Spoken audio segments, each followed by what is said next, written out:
ಹಾಗೆ ಪ್ರಧಾನ ಕಾರ್ಯದರ್ಶಿಗಳಾಗಿರ್ತಕ್ಕಂಥ ಪ್ರೇಮಾನಂದ್ ಶೆಟ್ಟಿ, ಹಾಗೆ ಸಂಪನ್ಮೂಲ ವ್ಯಕ್ತಿಯಾಗಿರುವಂತಹ ಶಿಕಾರಿಪುರ ಕೃಷ್ಣಮೂರ್ತಿ, ಹಾಗೆ ಜಿಲ್ಲಾ ಪ್ರಕೋಷ್ಠಗಳ ಸಹ ಸಂಚಾಲಕರಾಗಿರ್ತಕ್ಕಂಥ ಪ್ರಸನ್ನ ದರ್ಬೆ ಹಾಗೂ ಕೈಗಾರಿಕಾ ಪ್ರಕೋಷ್ಠದ ಸಂಚಾಲಕರಾಗಿರ್ತಕ್ಕಂಥ ಸತೀಶ್ ಕರ್ಕೆರ ಇವರೆಲ್ಲರೂ ಆಸನವನ್ನು ಸ್ವೀಕಾರ ಮಾಡಬೇಕಾಗಿ ವಿನಂತಿಯನ್ನು ಮಾಡುತ್ತಾ ಇವತ್ತಿನ ಈ ಒಂದು ಪ್ರಕೋಷ್ಠದ ಕಾರ್ಯಕ್ರಮವನ್ನು ಆರಂಭ ಮಾಡ್ತಿದ್ದೇವೆ.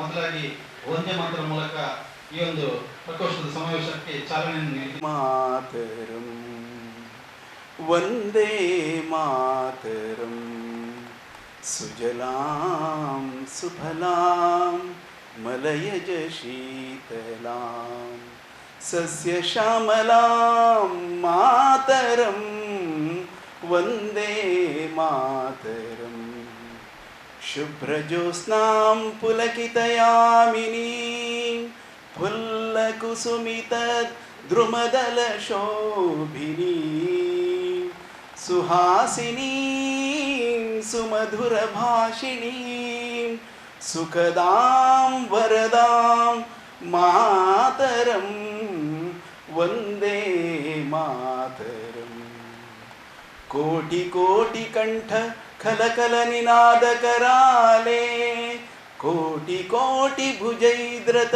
ಖರ ಕರವಾಲೆ ಅಬಲಾಕೇನೋ ಮಾಯೇತೋ ಬಲೆ ಬಹುಬಲಧಾರಿಣೀಂ ನಮಾಮಿ ತಾರಿಣೀಂ ರಿಪುದಲವಾರಿಣೀಂ ಮಾತರಂ ವಂದೇ ಮಾತರಂ ತುಮಿ ವಿದ್ಯಾ ತುಮಿ ಧರ್ಮ ತುಮಿ ಹೃದಿ ತುಮಿ ಮರ್ಮ ತ್ವಂ ಹಿ ಪ್ರಾಣ ಶರೀರೇ ಬಾಹುತೇ ತುಮಿ ಮಾ ಶಕ್ತಿ ಹೃದಯೇ ತುಮಿ ಮಾ ಭಕ್ತಿ ತೋಮಾರಯಿ ಪ್ರತಿಮಾ ಘಡಿ ಮಂದಿರೇ ಮಂದಿರೇ ವಂದೇ ಮಾತರಂ ತ್ವಂ ಹಿ ದುರ್ಗಾ ದಶ ಪ್ರಹರಣಧಾರಿಣೀಂ ಕಮಲಾ ಕಮಲದಲ ವಿಹಾರಿಣೀಂ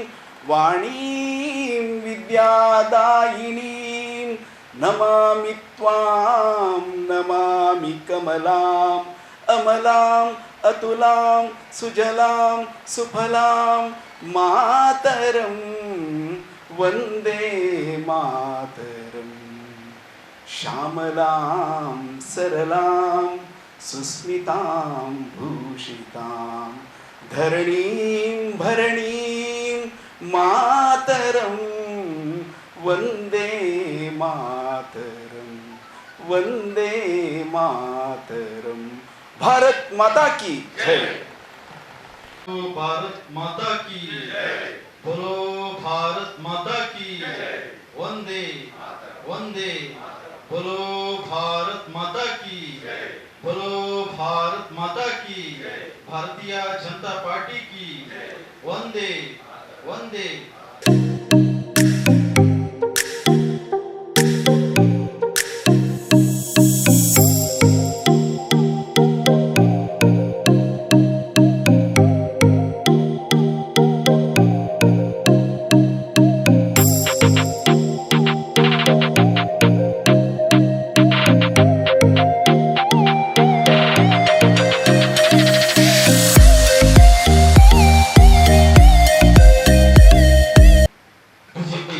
ಜಿಲ್ಲಾ ಕೈಗಾರಿಕಾ ಪ್ರಕೋಷ್ಠದ ಈ ಒಂದು ಸಮಾವೇಶಕ್ಕೆ ಶುಭ ಚಾಲನೆಯನ್ನ ನೀಡಿದಂತ ಎಲ್ಲ ಗಣ್ಯರು ಭಾರತ ಮಾತೆಯ ಭಾವಚಿತ್ರಕ್ಕೆ ಪುಷ್ಪಾರ್ಚನೆ ಮಾಡುವುದರ ಮೂಲಕ ಭಾರತ ಮಾತೆಗೆ ನಮನಗಳನ್ನು ಸಲ್ಲಿಸಬೇಕಾಗಿ ವಿನಂತಿ ಮಾಡ್ತಿದ್ದೇನೆ. बोलो भारत माता की जय. बोलो भारत माता की जय. बोलो भारत माता की जय. बोलो भारत माता की बोलो भारत माता की वंदे वंदे. भारतीय जनता पार्टी की भारतीय जनता पार्टी की. ಬಂದಂತ ಎಲ್ಲ ಪ್ರಕೋಷ್ಠದ ಪದಾಧಿಕಾರಿಗಳಿಗೆ ಹೃದಯಪೂರ್ವಕ ಸ್ವಾಗತವನ್ನು ಈ ಮೂಲಕ ಬಯಸುತ್ತಿದ್ದೇವೆ. ಕಳೆದ ಸುಮಾರು 10 ವರ್ಷಗಳ ಅವಧಿಯಲ್ಲಿ ನಮ್ಮ ಭಾರತ ದೇಶ ಕಂಡಂತ ಅಭಿವೃದ್ಧಿ ನಾವು ಇದೆಂದೂ ಕಂಡಿರಲಿಲ್ಲ. ಕಾರಣ ನಮ್ಮ ಪ್ರಧಾನಮಂತ್ರಿ ನರೇಂದ್ರ ಮೋದಿಯವರ ಈ ಕಾರ್ಯವೈಖರಿ.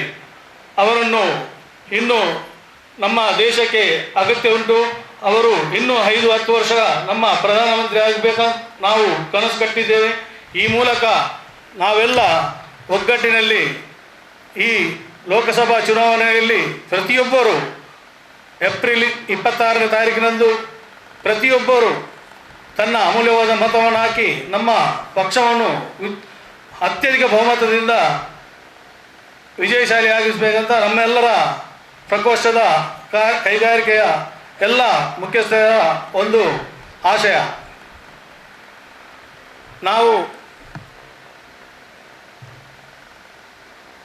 ನಮ್ಮ ಲೋಕಸಭಾ ಅಭ್ಯರ್ಥಿ ನಮ್ಮ ಕ್ಯಾಪ್ಟನ್ ಬ್ರಜೇಶ್ ಚೌಟ್ರನ್ನು ನಾವು ಅತ್ಯಧಿಕ ಬಹುಮತದಿಂದ, ಅಂದರೆ ಸರಿಸುಮಾರು 5 ವರ್ಷ ಮುಂಚೆ 2,70,000 ಅಂತರದ ಮತದಿಂದ ನಾವು ವಿಜಯಶಾಲಿ ಆಗಿದ್ದೇವೆ. ಈ ಸಲ ನಾವು ಒಂದು 3.5 ಲಕ್ಷ ಆದರೂ ಅಂತರದ ವಿಜಯಶಾಲಿ ಆಗಬೇಕು. ಆದ್ದರಿಂದ ನಾವೆಲ್ಲರೂ ಒಟ್ಟಾಗಿ ಕೈ ಜೋಡಿಸಿ ನಾವು ಈ ಸಲ ಕೆಲಸ ಮಾಡಬೇಕು. ಈ ಪ್ರಕೋಷ್ಠದ ಒಂದು ಈ ಸಮಾವೇಶಕ್ಕೆ ನಮ್ಮನ್ನುದ್ದೇಶಿಸಿ ಮಾತನಾಡಲು ವೇದಿಕೆಗೆ ಬಂದಂಥ ನಮ್ಮ ದಕ್ಷಿಣ ಕನ್ನಡ ಜಿಲ್ಲಾ ಅಧ್ಯಕ್ಷರಾದಂಥ ಶ್ರೀಮಾನ್ ಸತೀಶ್ ಕುಂಬಾಳ್ರವರು ನಮ್ಮನ್ನುದ್ದೇಶಿಸಿ ಮಾತನಾಡಲಿಕ್ಕಿದ್ದಾರೆ. ಇವರಿಗೆ ನಮ್ಮ ಪ್ರಕೋಷ್ಠದ ಪರವಾಗಿ, ಕೈಗಾರಿಕೆ ಪ್ರಕೋಷ್ಠದ ಪರವಾಗಿ ಹೃತ್ಪೂರ್ವಕ ಸ್ವಾಗತವನ್ನು ಬಯಸುತ್ತೇವೆ. ಇವರಿಗೆ ಹಾಗೂ ಇನ್ನೊಬ್ಬರು ನಮ್ಮ ಮುಖ್ಯ ಅತಿಥಿಯಾಗಿ ಮಾಜಿ ವಿಧಾನ ಪರಿಷತ್ ಸದಸ್ಯರಾದಂಥ ಭಾನುಪ್ರಕಾಶ್ ಇವರನ್ನು ನಾನು ಆತ್ಮೀಯವಾಗಿ ಸ್ವಾಗತಿಸುತ್ತೇನೆ. ಇನ್ನೊಬ್ಬರು ನಮ್ಮ ಮಾಜಿ ಮೇಯರ್ ಪ್ರೇಮಾನಂದ ಶೆಟ್ಟಿ ಇವರನ್ನು ಕೂಡ ನಾವು ಪ್ರಕೋಷ್ಠದ ಪರವಾಗಿ ಆತ್ಮೀಯವಾಗಿ ಸ್ವಾಗತಿಸುತ್ತೇನೆ.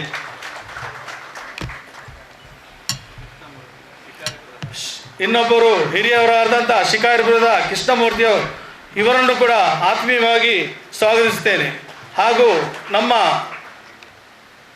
ಜಿಲ್ಲಾ ಪ್ರಕೋಷ್ಠದ ಸಹ ಸಂಚಾಲಕರಾದ ಪ್ರಸನ್ನ ದರ್ಬೆ ಇವರನ್ನು ಕೂಡ ಆತ್ಮೀಯವಾಗಿ ಸ್ವಾಗತಿಸುತ್ತಾ, ವೇದಿಕೆಯ ಮುಂಭಾಗದಲ್ಲಿರುವಂಥ ನನ್ನ ಹಿರಿಯರಾದ ರಾಜ್ಯ ಹಿಂದುಳಿದ ಆಯೋಗದ ನಿಕಟಪೂರ್ವ ಸದಸ್ಯರಾದಂಥ ನನ್ನ ಆತ್ಮೀಯ ನನಗೆ ಮಾರ್ಗದರ್ಶನ ಕೊಡುವಂಥ ಶ್ರೀಮಾನ್ KT ಸುವರ್ಣರಿದ್ದಾರೆ, ಅವರಿಗೂ ಕೂಡ ಹೃತ್ಪೂರ್ವಕ ಸ್ವಾಗತ. ಹಾಗೆ ಹಿರಿಯರಾದ ಚಂದ್ರರಾಜ್ ಸಡ್ಯಂತರಿದ್ದಾರೆ, ಸೀತಾರಾಮ್ ನೆತ್ತಿರ ಬಾರಿಕಿದ್ದಾರೆ, ಚಂದ್ರರಾಜ್ ಸುಲ್ಲಾಲ್ ಇದ್ದಾರೆ, ನಮ್ಮ ರವೀಣ ಹುಲಿದೊಟ್ಟಿದ್ದಾರೆ, ಚಂದ್ರಶೇಖರ್ ಉಚ್ಚಿಲಿದ್ದಾರೆ, ಕೃಷ್ಣ ಕುಂಜತ್ತೂರಿದ್ದಾರೆ, ಹಾಗೂ ತುಂಬ ಅನೇಕ ಹಿರಿಯರಿದ್ದಾರೆ. ನಮ್ಮ ಮಾಸ್ಟರ್ ನನ್ನದೇ ಪ್ರಾಧ್ಯಾಪಕರು ಆನಂದ್ ಮಾಸ್ಟರ್ ಇದ್ದಾರೆ, ಹಾಗೂ ತುಂಬ ಅನೇಕ ಗಣ್ಯಾಧಿಗಣ್ಯ ಇಲ್ಲಿ ಇರುವವರೆಲ್ಲ ಕಿಲ್ಲೆ ಆಗಿರ್ಬೋದು ತುಂಬ ಜನ ಇದ್ದಾರೆ. ಅವರೆಲ್ಲರಿಗೂ ನಾನು ನನ್ನ ಪ್ರಕೋಷ್ಠದ ಪರವಾಗಿ, ಕೈಗಾರಿಕಾ ಪ್ರಕೋಷ್ಠದ ಪರವಾಗಿ ಹೃತ್ಪೂರ್ವಕವಾಗಿ ಅಭಿನಂದಿಸ್ತಾ ಸ್ವಾಗತಿಸ್ತಾ ನನ್ನ ಸ್ವಾಗತ ಭಾಷಣವನ್ನು ಮುಕ್ತಾಯವಾಗುತ್ತೆ. ಜೈ ಹಿಂದ್, ಜೈ ಕರ್ನಾಟಕ, ಬೋಲೋ ಭಾರತ್ ಮಾತಾ ಕಿ. ಈ ಸಭೆಯಲ್ಲಿ ನನಗೆ ಒಂದು ಹಳೆಯ ಘಟನೆ ನೆನಪಾಗ್ತದೆ, ಅಲ್ಲಿಂದ ಶುರು ಮಾಡುವ. BJPಗೆ ಬಹಳ ದೊಡ್ಡ ಚಾಲೆಂಜ್ ಕರ್ನಾಟಕದಲ್ಲಿ ಇದ್ದದ್ದು ಕೇವಲ ಬೆಂಗಳೂರು ಗ್ರಾಮಾಂತರ ಪ್ರದೇಶವನ್ನು ಗೆಲ್ಲಬೇಕು ಅನ್ನೋದು. ಹಾಗಾಗಿ ಅದಕ್ಕೆ ಬೇಕಾಗಿ ಇವರೆಲ್ಲ ಸೇರಿ ದೊಡ್ಡ ದೊಡ್ಡ ಪ್ರಯತ್ನ ಮಾಡಿ ಈಗ ಸ್ವಲ್ಪ ಸಮಯದ ಮೊದಲು ಒಂದೂವರೆ ತಿಂಗಳು 2 ತಿಂಗಳ ಮೊದಲು ಆ ಗ್ರಾಮಾಂತರ ಪ್ರದೇಶದಲ್ಲಿ ಕಂಡಪಟ್ಟೆ ಇಂಡಸ್ಟ್ರೀಸ್ ಎಲ್ಲ ಉಂಟು. ಹಾಗಾಗಿ ಆ ಇಂಡಸ್ಟ್ರೀಸಲ್ಲಿ ಇರ್ತಕ್ಕಂಥ ಉದ್ಯಮಿಗಳ ಜೊತೆಗಿರ್ತಕ್ಕಂಥ ಕಾರ್ಮಿಕರಿದ್ದಾರೆ, ಅವ್ರನ್ನೆಲ್ಲ ನಾವು ಸ್ವಲ್ಪ ಹೇಳ್ಕೊಳ್ಬೇಕು ಅಂತ. ಆ ಮನುಷ್ಯ DK ಸುರೇಶ ಅನ್ನುವರು ಇದನ್ನೆಲ್ಲ ಮೊದಲಿಂದ ಚೆನ್ನಾಗಿ ಮಾಡಿ ಅವ್ರಿಗೆಲ್ಲ ಚೆನ್ನಾಗಿ ಇಟ್ಕೊಂಡೆಲ್ಲ ಮಾಡಿದರು. ಅದನ್ನು ಭಂಗ ಮಾಡಿ ಗೆಲ್ಲಬೇಕಂತಂದ್ರೆ ಒಳ ಹೋಗಲಿಕ್ಕೆ ಅವ್ರದ್ದೊಂದು ಸೇರಿಸಬೇಕು ಅಂತಾಯಿತು. ಹಾಗೆ ಸೇರಿಸಿದ ಒಂದು ಕೈಗಾರಿಕೋದ್ಯಮಿಗಳ ಸಭೆಯಲ್ಲಿ ನಾನು ಹೋಗಬೇಕಾಗಿತ್ತು. BJPಯ ತರಬೇತಿಯ ಒಂದು ಜವಾಬ್ದಾರಿ ಇರುವ ಕಾರಣ ಅಲ್ಲಿ ಹೋದಾಗ ಅಲ್ಲಿ ಈ ಥರ ಒಂದು ಕಾರ್ಯಕ್ರಮ ನಾವು ಯೋಜನೆ ಮಾಡಿದಾಗ ಅಲ್ಲಿ ವಿಷಯ ಹೀಗೆ ಬಂತು. ಅದರ ಒಂದು ಆರಂಭವನ್ನು ಭಾನುಪ್ರಕಾಶ್ ಹೇಳಿದ್ದೀನಿ, ಹೀಗೆ ಮಾಡ್ತೇವೆ ಅಂಥೇಳಿ. ಅಲ್ಲಿ ನಡೆದದ್ದು ಅರ್ಧ ಗಂಟೆ, ಇಲ್ಲಿ 3 ನಿಮಿಷದಲ್ಲಿ ನಾನು ಮುಗಿಸ್ತೇನೆ. ನೀವೆಲ್ಲ ಕೈಗಾರಿಕೋದ್ಯಮಿಗಳು, ಒಂದೇ ಮಾತರಮ್ಮಲ್ಲಿ ಹೇಳುವ ಹಾಗೆ ಭಾರತ ಮಾತೆಗೆ ಇರುವಂಥ ಆಭರಣಗಳು ಎರಡು, ಒಂದು ಕೃಷಿ ಸಮೃದ್ಧಿ, ಇನ್ನೊಂದು ಕೈಗಾರಿಕಾ ಸಮೃದ್ಧಿ. ಇದು ಭಾರತ ಮಾತೆಗಿರುವ ಎರಡು ದೊಡ್ಡ ಆಭರಣಗಳು. ಅಂದರೆ ಭಾರತ ಮಾತೆ ಶ್ರೀಮಂತವಾಗಲಿಕ್ಕೆ ಕಾರಣ ಎರಡು. ಹಾಗಾಗಿ ಇವತ್ತಿಗೂ ಕೂಡ ಭಾರತದ ಆರ್ಥಿಕ ಅಭಿವೃದ್ಧಿಯಲ್ಲಿ ಒಂದು ಕೃಷಿಗೆ ಬಲ ಕೊಡಬೇಕಾಗ್ತದೆ, ಅದರ ರಾಜಕೀಯ ಕಾರಣವೂ ಇದೆ. ಆದರೆ ಇನ್ನೊಂದು ಕೈಗಾರಿಕೆ. ಮೋದಿಯವರು ಕೈಗಾರಿಕಾ ಒಂದು ಎಕ್ಸ್ಪೋಜರ್ ಜಾಸ್ತಿ ಇರೋರಾದ ಕಾರಣ ಅದನ್ನು ತುಂಬ ಚೆನ್ನಾಗೆಲ್ಲ ಮಾಡ್ತಾ ಇದ್ದಾರೆ. ಆ ಸಭೆಯಲ್ಲಿ ಬಂದಾಗ ಅದು ಕಾಂಗ್ರೆಸ್ ಬೆಲ್ಟ್ ಇರ್ತಕ್ಕಂಥ ಪ್ರದೇಶವಾದ್ದರಿಂದ ಅಲ್ಲಿ ಆರಂಭ ಮಾಡುವಾಗ ಹೀಗೆ ಒಂದು ಪ್ರಶ್ನೆ ಮಾಡಲಾಯಿತು. ನಾನು ಪ್ರಶ್ನೆ ಮಾಡಿದೆ, ಇದು ಬಿ ಜೆ ಪಿಯ ಸಭೆ, ಇಲ್ಲಿ ನಾವು ಕೇಳ್ತಾ ಇದ್ದೇವೆ, ನಿಮ್ಮ ಹತ್ರ ನಾವು ಬಿ ಜೆ ಪಿಗೆ ಓಟ್ ಕೇಳಬೇಕನ್ನುವಾಗ ನಿಮ್ಮದು ಪ್ರಶ್ನೆ, ನಾವು ಯಾಕೆ ಬಿ ಜೆ ಪಿಗೆ ಓಟ್ ಕೊಡಬೇಕಂತ. ಬಿ ಜೆ ಪಿಗೆ ನಾವು ಪ್ರಿಫರೆನ್ಷಿಯಲ್ ಓಟ್ ಯಾಕೆ ಕೊಡಬೇಕು, ಕಾಂಗ್ರೆಸ್ಗಿಂತಲೂ ಬಿ ಜೆ ಪಿಯನ್ನು ನಾವು ಯಾಕೆ ಪ್ರಶಸ್ತ್ಯದಿಂದ ಆರಿಸಬೇಕು ಅಂತ ಓಪನ್ ಹಾಲ್ನಲ್ಲಿ ಪ್ರಶ್ನೆ ಕೇಳಿದ್ದು. ಹಾಗೆ ಈಗ ನಾನು ನಿಮಗೆ ಕೇಳಿದರೆ, ಕೈಗಾರಿಕೋದ್ಯಮಿಗಳಾದ ನೀವು ಬಿ ಜೆ ಪಿಗೆ ಯಾಕೆ ಬಲ ಕೊಡಬೇಕು, ಬೆಂಬಲ ಕೊಡಬೇಕು ಅಂತ ಕೇಳಿದರೆ ನಿಮಗೆ ನಿಮ್ಮದೇ ಆದ ಕಾರಣಗಳಿದೆ. ಫ್ರಾನ್ಸ್ ದೇಶಕ್ಕೆ ಮೋದಿಯವರು ಹೋದಾಗ ಅಲ್ಲಿ ಇರ್ತಕ್ಕಂಥ ಭಾರತೀಯರನ್ನೆಲ್ಲ ಸೇರಿಸಿ ನೀವು ಯಾಕೆ ಮೋದಿಯನ್ನು ಮತ್ತು ನಮ್ಮ ಸರ್ಕಾರವನ್ನು ಇಷ್ಟಪಡ್ತೀರಿ ಅಂತ ಕೇಳುವಾಗ ಅದು ಒಬ್ಬೊಬ್ಬರು ಎದ್ದು ನಿಂತು ರಪ್ ರಪ್ ರಪ್ ರಪ್ ರಪ್ ಅಂತ ಹೇಳಿದ್ರಂತ. ಅದನ್ನು ನಾವು ಟಿ ವಿಲಿ ನಾವು ನೋಡಿದ್ದೇವೆ. ಹಾಗೆ ನಾವು ನಿಮ್ಮ ಹತ್ರ ಕೇಳ್ತಾ ಇದ್ದೇವೆ, ನೀವು ಹೇಳಿ, ನಿಮ್ಮ ಮನಸ್ಸಲ್ಲಿ ಬಿ ಜೆ ಪಿಯನ್ನು ನಾವು ತರಬೇಕಂತ ಇದ್ದರೆ ಕಾರಣ ಏನು? ಯಾರೋ ಒಂದು ಬೇರೆ ಏನೂ ಗೊತ್ತಿಲ್ಲದಂಥ ನಾಚಿನ ಇಂಡಸ್ಟ್ರಿಯಲಿಸ್ಟ್ ನಿಮ್ಮ ಜೊತೆಗೆ ಸಿಕ್ಕಾಗ ಅವ್ರಿಗೆ ನೀವೇನು ಹೇಳ್ತೀರಿ, ಯಾಕೆ why should be prefer B J P today? B J ಪಿಯನ್ನೇ ನಾವೀಗ ಆರಿಸಬೇಕು ಅನ್ಲಿಕ್ಕಿರುವ ಮುಖ್ಯ ಕಾರಣ ಏನು? ಯಾರಾದರೂ ಹೇಳ್ತೀರಾ? ಒಂದು ಕಾರಣ ಹೇಳ್ತೀರಾ?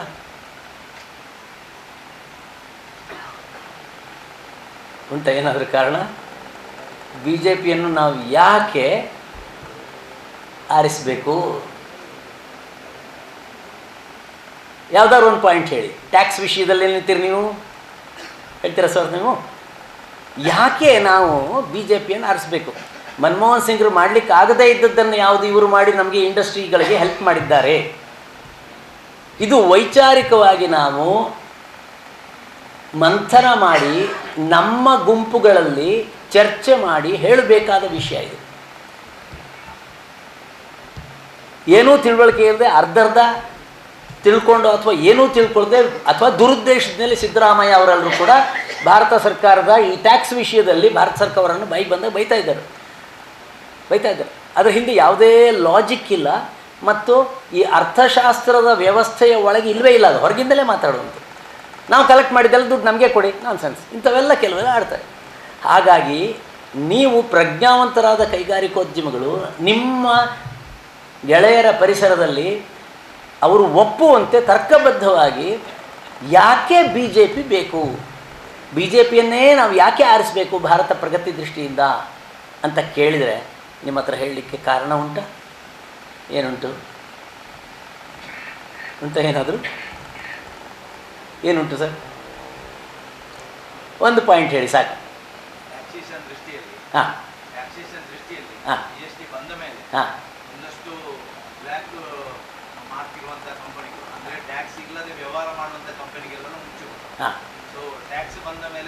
ಅತ್ಯಂತ ಅಗತ್ಯವಾದದ್ದಾಗಿತ್ತಿದು. ಇದನ್ನು ಬಿ ಜೆ ಭಾರತ ಮತ್ತೆ ಇನ್ಯಾವ ಪಾಯಿಂಟ್ ಇದೆ? ಒಂದು ಪಾಯಿಂಟ್ ಆಯಿತು. ಇನ್ಯಾವ ಪಾಯಿಂಟ್ ಆದರೂ ಉಂಟಾ? ಒಂದು ಟ್ಯಾಕ್ಸ್ ದೃಷ್ಟಿಯಿಂದ ಇದು ಪಕ್ಕಾ ಮಾಡಿದ್ರಿಂದ ಸೋರಿ ಹೋಗುತ್ತಿದ್ದಂತಹ ಹಣ ನಿಂತು ಹೋಯಿತು. ಹಾಗಾಗಿ ನೇರವಾಗಿ ಎಲ್ಲವೂ ಕೂಡ ವೈಟ್, ಬ್ಲ್ಯಾಕ್ ವ್ಯವಹಾರ ಇಲ್ಲ ಈಗ. ಮತ್ತು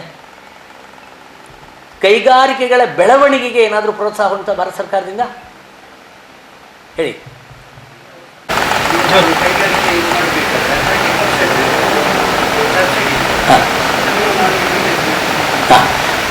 ಸೊ ಸಬ್ಸಿಡಿ ಯಾರಾದರೂ ಕೈಗಾರಿಕೆ ಮಾಡ್ತಾ ಇರ್ತೀವಿ, ಬೆಂಬಲ ಕೊಡುವ, ಪ್ರೋತ್ಸಾಹ ಕೊಡುವಂಥದ್ದು. ಇನ್ಯಾವುದಾದ್ರೂ ಉಂಟಾ ಈ ಥರದ್ದು? ಇನ್ಯಾವುದಾದ್ರು ಉಂಟಾ? ಇನ್ನೊಂದು ಹೇಳಿದರೆ ಸಾಕು, 3 ಪಾಯಿಂಟ್. ನಾವು ಕೈಗಾರಿಕೋದ್ಯಮಿಗಳ ನಡುವೆ ಬಿ ಜೆ ಪಿಯನ್ನು ಪ್ರಿಫರ್ ಮಾಡಬೇಕಂತಾದರೆ ಏನು ಯಾವ ಕಾರಣದಿಂದ ನಾವು ಪ್ರಿಫರ್ ಮಾಡಬೇಕಂತ ಹೇಳಬೇಕು. 2 ಪಾಯಿಂಟ್ ಆಯಿತು, ಹೇಳಿ. ಹಾಂ ಸಣ್ಣ ಕೈಗಾರಿಕೋದ್ಯಮಿಗಳಿಗೆ ಸ್ವಲ್ಪ ಸ್ವಲ್ಪ ಸಾಲವನ್ನು ಕೊಟ್ಟು ಅವರು ಅದನ್ನು ಚೆನ್ನಾಗಿ ಬೆಳೆಸಿ, ಇದೊಂದು ಮುದ್ರಾ ಯೋಜನೆ. ಸೊ ಹೀಗೆ ಭಾನುಪ್ರಕಾಶ್ ಜಿ ಸುಮಾರು ಇರಬೇಕಲ್ವ, ಸುಮಾರು ಪಾಯಿಂಟ್ಸ್ ಇರಬೇಕು. ನಮ್ಮ ಪ್ಯಾಂಪ್ಲೆಟಲ್ಲಿ ಪ್ರಿಂಟ್ ಮಾಡಿ ಅವರಿಗೆ ಕೊಟ್ಟರೆ ಅವರು ಅವರ ನಡುವೆ ಇದನ್ನು ಪ್ರಚಾರ ಮಾಡಿ. ನಾನು ಇದು ಯಾಕೆ ಹೇಳ್ತಿದ್ದೇನೆ ಅಂತ ಹೇಳಿದರೆ, ಅಲ್ಲಿ ನಾವು ಮಾಡಿದ ಪ್ರಯೋಗ ಏನಂತ ಹೇಳಿದರೆ, ಒಂದು 4 ಜನರನ್ನು ಸ್ಟೇಜ್ ಮೇಲೆ ತಂದು ನಿಲ್ಲಿಸಿದ್ದು. ಅವರು ಪೂರ್ವ ಪಕ್ಷ ಅಂದರೆ ಅವ್ರು ಹೇಳಿದ್ರು ನಾವು ಕಾಂಗ್ರೆಸ್ಗೆ ಓಟ್ ಹಾಕೋರು, ನಾವು ಕಾಂಗ್ರೆಸ್ಸಿಗೆ ಓಟ್ ಹಾಕಬಾರ್ದು ಅಂತ ಹೇಳುವ ಹಾಗಿದ್ರೆ ನೀವು ಹೇಳಿ, ನೀವು ನಮ್ಮನ್ನು ಕನ್ವಿನ್ಸ್ ಮಾಡಿ ಅಂತ ಅವರು 4 ಜನ ಭಾಳ ಸ್ಟ್ರಾಂಗ್ ಇದ್ದವ್ರು ನಿಲ್ಲಿಸಿ ಮಾತಾಡಿಸಿ ಕನ್ವಿನ್ಸ್ ಮಾಡಿ ಕಡೆಗೆ ಈ ಎಲ್ಲ ಕಾರಣದಿಂದ ನಾವು ಬಿ ಜೆ ಪಿ ಓಟ್ ಹಾಕ್ತೀವಿ ಅಂತ ಒಪ್ಪು ಹಾಗೆ ಮಾಡಿ ಬಂದದ್ದು. ಇವತ್ತು ನಿಮ್ಮ ಮುಂದಿರುವಂಥ ವಾರ್ ಫುಟಿಂಗ್ ಯುದ್ಧದ ರೀತಿಯಲ್ಲಿ ಹೊರಟಿರುವಾಗ ಇಷ್ಟೆಲ್ಲ ಚರ್ಚೆ ಮಾಡಲಿಕ್ಕಿಲ್ಲ. ಸ್ವಲ್ಪ ಆದರೂ ಪಾಯಿಂಟ್ಸನ್ನು ಹೇಳಿಬಿಟ್ಟು ನಾವು ಒಪ್ಪಿಸಿ ಜನರನ್ನು ಪ್ರತಿ ಭಾವನೆಗಳೇನಾದರೂ ತಲೆಯಲ್ಲಿದ್ದರೆ ಅದನ್ನು ಸರಿ ಮಾಡಿ ಕಾರ್ಯದಲ್ಲಿ ಮುಂದುವರಿಯುವ ಅತ್ಯಂತ ಮುಖ್ಯವಾದ ಅಗತ್ಯ ಇದೆ. ಆ ದೃಷ್ಟಿಯಿಂದ ಸುಮ್ಮನೆ ನಿಮ್ಮ ತಲೆಗೆ ಹಾಕಿದ್ದು ಹೆಚ್ಚಿನ ವಿಷಯವನ್ನು ಇವರೆಲ್ಲ ನಿಮಗೆ ಹೇಳ್ತಾರೆ. ಇವತ್ತು ಕೈಗಾರಿಕೋದ್ಯಮಿಗಳು ತಮ್ಮ ಕೈಗಾರಿಕೆಯನ್ನು ಬೆಳೆಸುವಾಗ ಕೇವಲ ಲಾಭ ದೃಷ್ಟಿ ಇಲ್ಲದೆ ದೇಶದ ಹಿತದೃಷ್ಟಿಯನ್ನೂ ಮನಸ್ಸಲ್ಲಿಟ್ಕೊಂಡು ತಾವು ಹೇಳಿದ್ರಿ, ಹಾಗಾಗಿ ಸ್ವಲ್ಪ ಜಾಸ್ತಿ ಆದರೂ ಪರವಾಗಿಲ್ಲ GST ಕೊಟ್ಟು ಸ್ವಲ್ಪ ಬೇಜಾರಾದರೂ ಪರವಾಗಿಲ್ಲ, ಯಾಕೆ ದೇಶಕ್ಕೆ ಅಂತ ಈಗೆಲ್ಲ ಸೆಟ್ ರೈಟ್ ಆಗಿ. ಸೊ ನಾವು ನಮ್ಮ ಉದ್ಯಮಿಗಳನ್ನು, ನಮ್ಮ ಉದ್ಯಮವನ್ನು, ನಮ್ಮ ಕುಟುಂಬವನ್ನು, ನಮ್ಮ ಸಿಬ್ಬಂದಿಯನ್ನು ಮಾತ್ರವಲ್ಲದೆ ನಾವು ದೇಶದ ಪ್ರಗತಿಗೆ ಕೂಡ ಬೇಕಾಗುವಂಥ ಪೂರಕವಾಗುವಂತೆ ನಾವು ಕೈಗಾರಿಕೆಗಳನ್ನು ನಡೆಸ್ತೇವೆ ಅಂತ. ಈಗ ಸಣ್ಣ ಕೈಗಾರಿಕೆಯವರು ಬೆಳೆಸ್ತಾ ದೊಡ್ಡ ಕೈಗಾರಿಕೋದ್ಯಮಿಗಳಾಗಿದ್ದಾರೆ. ಟಾಟಾಗಳಿರ್ಬೋದು, ಕಿರ್ಲೋಸ್ಕರ್ಸ್ ಇರ್ಬೋದು, ಬಿರ್ಲಾಸ್ ಇರ್ಬೋದು.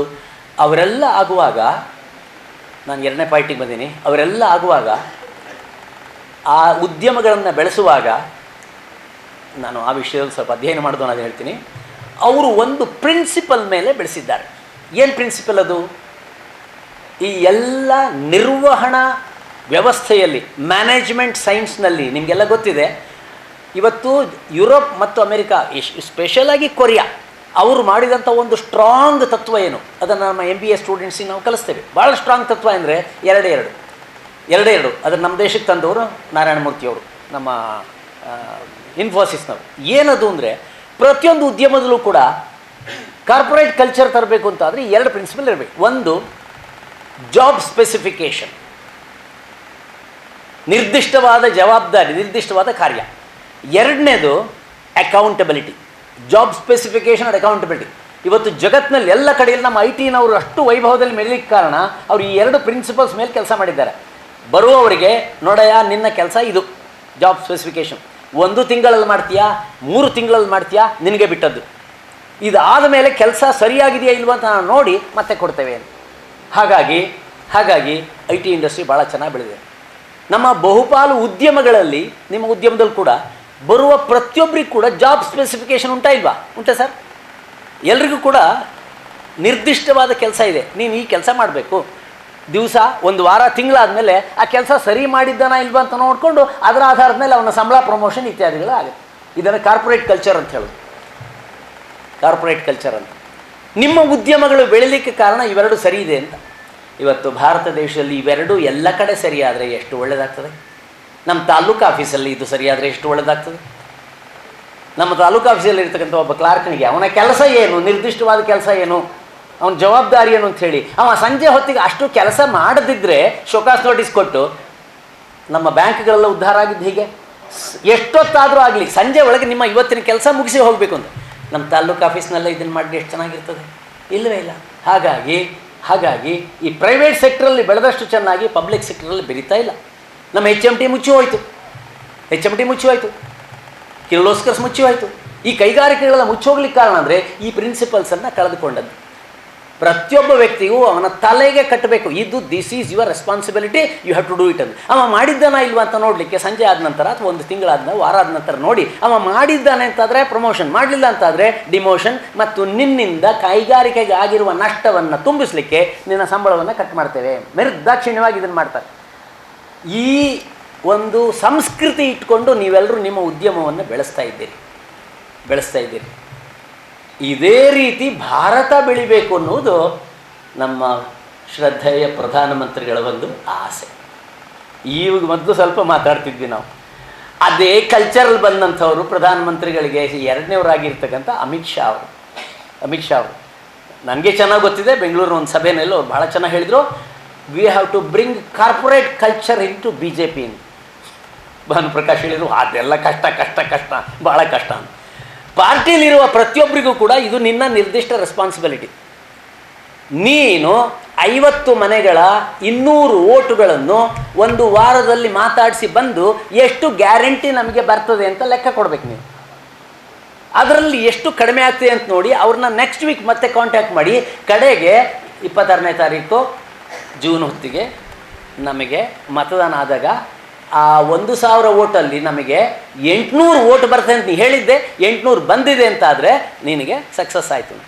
ಈ ತರಹ ತುಂಬ ಅಚ್ಚುಕಟ್ಟಾದಂತಹ ಕಾರ್ಪೊರೇಟ್ ವ್ಯವಸ್ಥೆಯಲ್ಲಿ ಪಕ್ಷವನ್ನು ಬೆಳೆಸುವುದಕ್ಕೋಸ್ಕರವಾಗಿ ಪ್ರಯತ್ನ ಮಾಡ್ತಾ ಇದ್ದಾರೆ. ಅವ್ರಿಗೆಲ್ಲ ಮಾದರಿ ನೀವು ಕೈಗಾರಿಕೋದ್ಯಮಿಗಳೇ ಮಾದರಿ. ಕೈಗಾರಿಕೋದ್ಯಮಿಗಳು ಯಾವ ಒಂದು ನಿರ್ದಿಷ್ಟವಾದ ಚೌಕಟ್ಟಿನಲ್ಲಿ ಕೆಲಸ ಮಾಡ್ತೀರಿ, ಇದೇ ಒಂದು ಮಾದರಿ. ಹಾಗಾಗಿ ನಿಮ್ಮ ಮಾದರಿಯನ್ನು ದೇಶದ ಎಲ್ಲ ಕಡೆಗಳಿಗೆ, ನಿಮ್ಮ ಮಾದರಿಯನ್ನು ಪಕ್ಷದ ಎಲ್ಲ ಕಡೆಗಳಿಗೆ ತಂದು ಒಂದು ಅಚ್ಚುಕಟ್ಟಾದ ಶಿಸ್ತಿನ ಅಭಿವೃದ್ಧಿಗೆ ನೀವೆಲ್ಲ ಪ್ರಯತ್ನ ಮಾಡಬೇಕು ಅನ್ನುವಂಥದ್ದು ನನ್ನ ಒಂದು ಮನವಿ. ಯಾಕೆಂದರೆ ಒಬ್ಬ ಅಕಾಡೆಮಿಷಿಯನ್ ಆಗಿ ನಾನು, ಒಂದು ಕಾಲೇಜ್ ಪ್ರೊಫೆಸರ್ ಆಗಿ ನಾನು ನಮ್ಮ ಸ್ಟೂಡೆಂಟ್ಸ್ಗೆಲ್ಲ ಪಾಠ ಮಾಡುವಾಗ ಇದನ್ನು ನೀವು ತರಬೇಕು ಲೈಫಲ್ಲಿ ಅಂತ ತರುವಂಥದ್ದು. ಏನು, ನನಗೆ ಒಂದು ಜವಾಬ್ದಾರಿ ಇದೆ, ನಾನು ಅದನ್ನು ನಿರ್ವಹಣೆ ಮಾಡ್ತೇನೆ. ನಾನು ಮಾಡಲಿಲ್ಲ ಅಂತಾದರೆ ನಾನು ಶಿಕ್ಷೆಗೆ ಒಪ್ಪುತ್ತೇನೆ. ಇದು ಎಲ್ಲರಿಗೆ ಬಂದರೆ, ಪಕ್ಷದಲ್ಲಿ ಕೂಡ ಎಲ್ಲರಿಗೆ ಬಂದರೆ ಅದ್ಭುತವಾಗ್ತದೆ. ಸೊ ಇವತ್ತಿನ ದಿವಸ ಕೈಗಾರಿಕೋದ್ಯಮಿಗಳಾಗಿ ನೀವೆಲ್ಲರೂ ಕೂಡ BJPಯ ಗೆಲುವಿಗೆ ಯಥಾಶಕ್ತಿ ಪ್ರಯತ್ನ ಮಾಡೋರಿದ್ದೀರಿ. ಸೊ ನಿಮ್ಮಲ್ಲಿ ಒಂದು ನಿವೇದನೆ ಏನಂದರೆ, ಯಾರ್ಯಾರು BJPಯ ಬಗ್ಗೆ ಅಭಿಮಾನಿಗಳಿದ್ದಾರೆ ಅವರೆಲ್ಲರಿಗೂ ಒಂದೊಂದು ಜವಾಬ್ದಾರಿ ಕಟ್ಟಬೇಕು. ನೀನು ಈ 20 ಮನೆ, ನೀನು ಇನ್ನು 10 ಮನೆ, ನೀನು ಇಷ್ಟು ಓಟು, ಈ ಕೈಗಾರಿಕೋದ್ಯಮಿಗಳಿಗೆ ನೀನು ನೋಡಬೇಕು, ಈ ಆಟೋ ರಿಕ್ಷಾ ಡ್ರೈವರ್ ನೀನು ನೋಡಬೇಕು ಅಂಥೇಳಿ ಒಬ್ಬೊಬ್ಬರಿಗೂ ಒಂದೊಂದು ಜವಾಬ್ದಾರಿ ಕೊಟ್ಟು ಅದು ಆಗಿದೆಯಾ ಅಂತ ನೋಡುವಾಗ ಜಾಬ್ ಸ್ಪೆಸಿಫಿಕೇಷನ್ ಆ್ಯಂಡ್ ಅಕೌಂಟಬಿಲಿಟಿ ಲೆಕ್ಕದಲ್ಲಿ ಇದಾಗ್ತದೆ. ಇದಾದಮೇಲೆ ಕಡೆಯದಾಗಿ ಒಂದು ಪಾಯಿಂಟ್ ಹೇಳಿ ಮುಗಿಸ್ತೇನೆ. ಅದು ನೀವು ಇವರಿಗೆ ಕೇಳುವಂಥ ಮಾತು. ಮೊದಲಿಂದ ಹೇಳ್ತಾರೆ, ಚುನಾವಣೆ ಕಳೆದ ಮೇಲೆ ನೀವೇನು ಮಾಡ್ತೀರಿ, ನಾವೇನು ಮಾಡ್ತೀವಿ, ಆರಾಮಿರ್ತೀವಿ. ಅದರ ಬದಲು ಈಗ ನೀವು ಸೇರಿಸಿದ ಹಾಗೆ ಒಂದೊಂದು 2 ತಿಂಗಳಿಗಾದರೂ ಒಂದೊಂದು ಸಾರಿ ಸೇರಿಸಿ, ಆಗ ಇಲ್ಲಿ ಚುನಾಯಿತರಾದವರು ಮತ್ತು ಪಕ್ಷದ ಪದಾಧಿಕಾರಿಗಳು ಬಂದು ಕೂತು ನಮ್ಮ ಕಷ್ಟ ಸುಖ ಕೇಳಬೇಕು. ಮತ್ತು ಟೈಮ್ ಬೌಂಡ್ ಡೆವಲಪ್ಮೆಂಟ್ ಪ್ರಾಜೆಕ್ಟನ್ನು ಅಲ್ಲಿ ನಾವು ಹೇಳ್ತೇವೆ ನಿಮಗೆ, ನೀವು ನಮ್ಗೆ ಹೇಳಬೇಕು. ಅದರ ನೆಕ್ಸ್ಟ್ ಮಂತ್ ಬಂದಾಗ ನೀವು ಹೇಳಿದ್ರಲ್ಲಿ ನಾವು ಇಷ್ಟು ಮಾಡಿದ್ದೇವೆ, ಇಷ್ಟು ಮಾಡ್ತೇವೆ ಅನ್ನುವಂತೆ ಸತತ ಸಂಪರ್ಕ, ನಮ್ಮ ಚುನಾಯಿತರ ಜೊತೆಗೆ ನಮಗೆ ಸತತ ಸಂಪರ್ಕ ಇದ್ದು ನಮ್ಮ ಕೆಲಸಗಳನ್ನು ಅವರು ಮಾಡ್ತಾ ಇದ್ದಾರೆ ಅನ್ನುವಂತೆ, to make our elected people accountable for their voters. ಇದು ಒಂದನ್ನು ಮಾಡುವ ಹಾಗೆ ಈವರೆಗಿರಲಿಲ್ಲ. ನಾನು ಪ್ರಕಾಶರಲ್ಲಿ ಮತ್ತು ಕುಂಪಲ್ರಲ್ಲಿ ನಮ್ಮ ಪ್ರಾರ್ಥನೆ ಇದೇ ತರಹ ಇನ್ನು 2 ತಿಂಗಳಾದಮೇಲೆ ಒಂದು ಸರಿ, 3 ತಿಂಗಳಾದಮೇಲೆ ಒಂದು ಸರಿ ಗೆದ್ದವರ ಜೊತೆಗೆ ನಮ್ಮನ್ನು ಸಭೆ ಸೇರಿಸಿ ನಮ್ಮ ಕಷ್ಟ ಸುಖ ಕೇಳಿ ಇದೇ ಥರ ಥ್ರೂಔಟ್ ಆಗ್ತಾ ಹೋದರೆ ಡೆವಲಪ್ಮೆಂಟ್ ವಿಲ್ ಬಿ ಫೇಸ್ಡ್. ಬಹಳ ಅಚ್ಚುಕಟ್ಟಾದ ಅಭಿವೃದ್ಧಿ ಆಗ್ತದೆ. ಇದನ್ನು ಒಂದು ಈ ವಿಷಯದ ಪರಿಣಿತ ಅನ್ನುವ ಕಾರಣದಿಂದ ಇಷ್ಟು ಮಾತ್ರ ವಿಷಯ, 2 ಬೀಜಾರೋಪಣವನ್ನು ನಿಮಗೆ ಮಾಡಿದ್ದೇವೆ. ಪಕ್ಷವು BJP ಪಕ್ಷವು ನಮಗಿವತ್ತು ಅತ್ಯಂತ ಅತ್ಯಂತ ಅತ್ಯಂತ ಅನಿವಾರ್ಯವಾದಂಥ ಆಲ್ಟರ್ನೇಟಿವ್. ಬೇರೆ ಆಲ್ಟರ್ನೇಟಿವೇ ಇಲ್ಲ.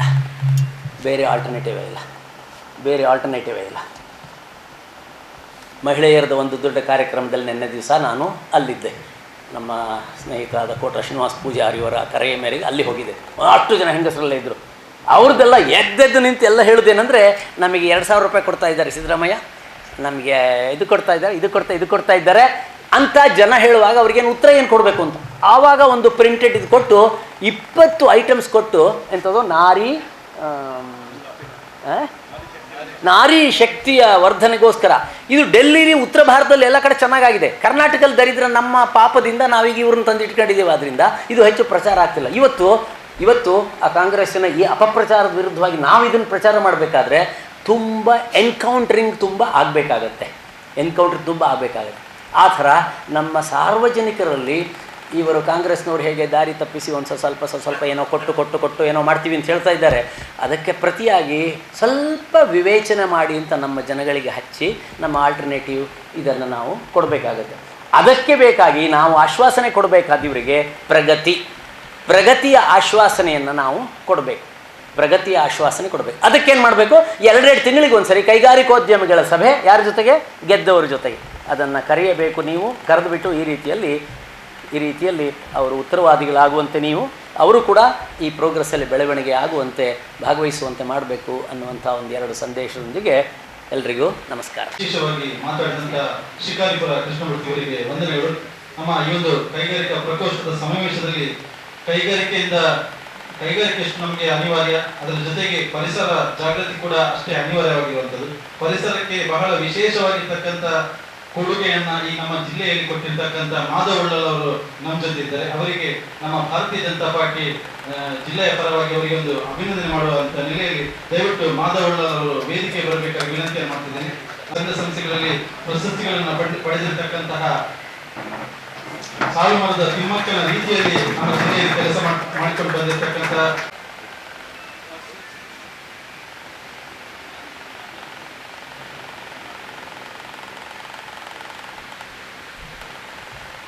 ನಮ್ಮ ನಂತೂರಿನಿಂದ ತಲಪಾಡಿ ತನಕ ಅದೇ ಸಾಲು ಮರವನ್ನು ಬಿಟ್ಟು ಅದನ್ನು ರಕ್ಷಣೆ ಮಾಡಿ ಪರಿಸರಕ್ಕೆ ವಿಶೇಷವಾಗಿರ್ತಕ್ಕಂಥ ಒಂದು ಸೇವೆಯನ್ನು ಮಾಡಿಕೊಂಡು ಬಂದಿರ್ತಕ್ಕಂಥವರು, ಹಲವಾರು ಸಂಘ ಸಂಸ್ಥೆಗಳಿಗೆ ಪ್ರೇರಣೆ ಕೂಡ ಆಗಿರ್ತಕ್ಕಂಥವರು.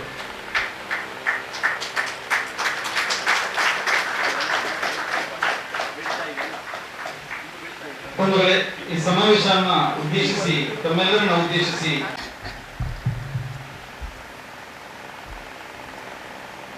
ದಕ್ಷಿಣ ಕನ್ನಡದ ಮಾನ್ಯ ಅಧ್ಯಕ್ಷರಾದಂಥ ಸತೀಶ್ ಕುಂಪಲ್ ಅವರೇ, ಮಾನ್ಯ ಪ್ರೇಮಾನಂದ ಶೆಟ್ಟರೆ, ಶಿಕಾರಿಪುರ ಕೃಷ್ಣಮೂರ್ತಿಯವರೇ ಮತ್ತು ನಮ್ಮ ಕೈಗಾರಿಕಾ ಪ್ರಕೋಷ್ಠದ ಮಾನ್ಯ ಅಧ್ಯಕ್ಷರೇ, ಸಂಚಾಲಕರೇ, ಸಹ ಸಂಚಾಲಕರೇ, ಎಲ್ಲ ಆತ್ಮೀಯ ಕೈಗಾರಿಕೋದ್ಯಮದ ಬಂಧುಗಳೇ, ಚುನಾವಣೆಯಲ್ಲಿ ವೋಟ್ ಕೇಳೋದಕ್ಕೋಸ್ಕರ ನಾವು 3-4 ಥರ ಚಟುವಟಿಕೆಗಳನ್ನು ನಾವು ಮಾಡ್ತೇವೆ. ಒಂದು ಸಾರ್ವಜನಿಕ ಸಭೆಗಳನ್ನು ಮಾಡ್ತೇವೆ. ಹಾಗೆ ಸಂಘಟನಾತ್ಮಕವಾಗಿ ನಮ್ಮ ಬೂತ್ಗಳಲ್ಲಿ ಹೋಗಿ ಪ್ರತಿಯೊಂದು ಮನೆಗೆ ಭೇಟಿ ಮಾಡುವಂಥ ಕೆಲಸಗಳನ್ನು ಮಾಡ್ತೇವೆ. ಅಭ್ಯರ್ಥಿಯನ್ನು ಪ್ರವಾಸ ಮಾಡಿ ಎಲ್ಲ ಕಡೆ ಹೋಗಿ ಅವರು ವೋಟ್ ಕೇಳೋ ಹಾಗೆ ಮಾಡ್ತೇವೆ. ಅದ್ರ ಜೊತೆಗೆ ವಿಶೇಷವಾಗಿ ಈ ಥರ ಸಮಾಜದ ಬೇರೆ ಬೇರೆ ಉದ್ಯಮವನ್ನು ಮಾಡುವಂತಹ, ವೃತ್ತಿಯನ್ನು ಮಾಡುವಂತಹ ಅಥವಾ ಬೇರೆ ಬೇರೆ ಈ ಥರ ಸಣ್ಣ ಗುಂಪುಗಳಲ್ಲಿ ಸಣ್ಣ ಸಭೆಗಳನ್ನು ಮಾಡುವಂಥ ಪ್ರಯತ್ನವನ್ನು ನಾವು ಮಾಡ್ತೇವೆ. ಸಾಮಾನ್ಯವಾಗಿ ಸಾರ್ವಜನಿಕ ಸಭೆಗೆ ಎಲ್ಲರೂ ಬರ್ತಾರೆ ಅಂತೇನಿಲ್ಲ. ಆ ಟೈಮು ಮತ್ತು ಅಲ್ಲಿ ಆ ಬಿಸಿಲು ಅಥವಾ ಆ ರಶ್ಶು ಇದನ್ನು ಇಷ್ಟಪಡದೇ ಇರುವಂಥ ಜನನೂ ಇರ್ತಾರೆ. ವ್ಯಕ್ತಿಗತವಾಗಿ ಮನೆಗಳಲ್ಲಿ ಸಿಗ್ತಾರೆ ಅನ್ನುವಂಥದ್ದು ಒಂದು ಭರವಸೆ ಇದ್ದರೂ ಕೂಡ ಈ ಥರ ಸಭೆಗಳಲ್ಲಿ ನಾವು ಕೂತ್ಕೊಂಡು ಒಂದು ಸ್ವಲ್ಪ ಸಮಗ್ರವಾಗಿ BJPಗೆ ಯಾಕೆ ವೋಟ್ ಕೊಡಬೇಕು ಅನ್ನೋದ್ರ ಬಗ್ಗೆ ನಾವು ಹೇಳೋದು, ಒಂದು ಡಿಸ್ಕಷನ್ನು ಆಗಬೇಕು ಅಂತ ನಮ್ಮದು ಆಸೆ ಇರುತ್ತೆ. ಆದರೆ ತುಂಬ ಸಂದರ್ಭದಲ್ಲಿ ನಮ್ಮ ಜೊತೆ ಬರೋವಂಥವರು, ನಾವು ನಿಮಗೇನಪ್ಪ ವೋಟ್ ಕೊಡೋರು, ನೀವು ಯಾಕೆ ಯೋಚನೆ ಮಾಡ್ತೀರಿ, ಸುಮ್ಮನೆ ನಮ್ಗೆ ಯಾಕೆ ಇದೆಲ್ಲ ತೊಂದರೆ, ನಮ್ಮದು ಉದ್ಯಮವನ್ನು ನೋಡ್ತೀವಿ ಅಂತ ಹೇಳುವಂಥವರೇ ಭಾಳ ಜನ ನಮ್ಮ ಹತ್ರ ಬರೋರು. ಇನ್ನು ಹೊಸಬರು ಯಾರೋ ಬಂದುಬಿಡ್ತಾರೆ ಅಂತ ನನಗೇನು ಅನಿಸಲ್ಲ. ಹಾಗಾಗಿ ನೀವು ಸಾಕು, ಭಾಷಣ ಸಾಕು, ನೀವು ಬಿಡಿ, ನಾವು ಹೋಗಿ ವೋಟ್ ಕೊಡ್ತೀವಿ ಅಂತ ಹೇಳಿ ಬೇಗ ಹೋಗಿಬಿಡಬೇಕು ಅನ್ನೋಂಥವರೇ ನಮ್ಮ ಮಧ್ಯೆ ಇರ್ತಾರೆ ಅನ್ನೋದು ನನಗೆ ಭಾಳ ಚೆನ್ನಾಗಿ ಗೊತ್ತು, ಅನುಭವದ ಆಧಾರದ ಮೇಲೆ. ಆದರೆ ಹೊಸಬ್ರು ಬರೋದೇ ಇಲ್ವಾ? ಬರ್ತಾರೆ, ತುಂಬ ಕಡಿಮೆ. ನಾನು ಪ್ರಾರಂಭದಲ್ಲೇ ಒಂದೇ ಒಂದು ವಿನಂತಿ ಮಾಡ್ತೀನಿ.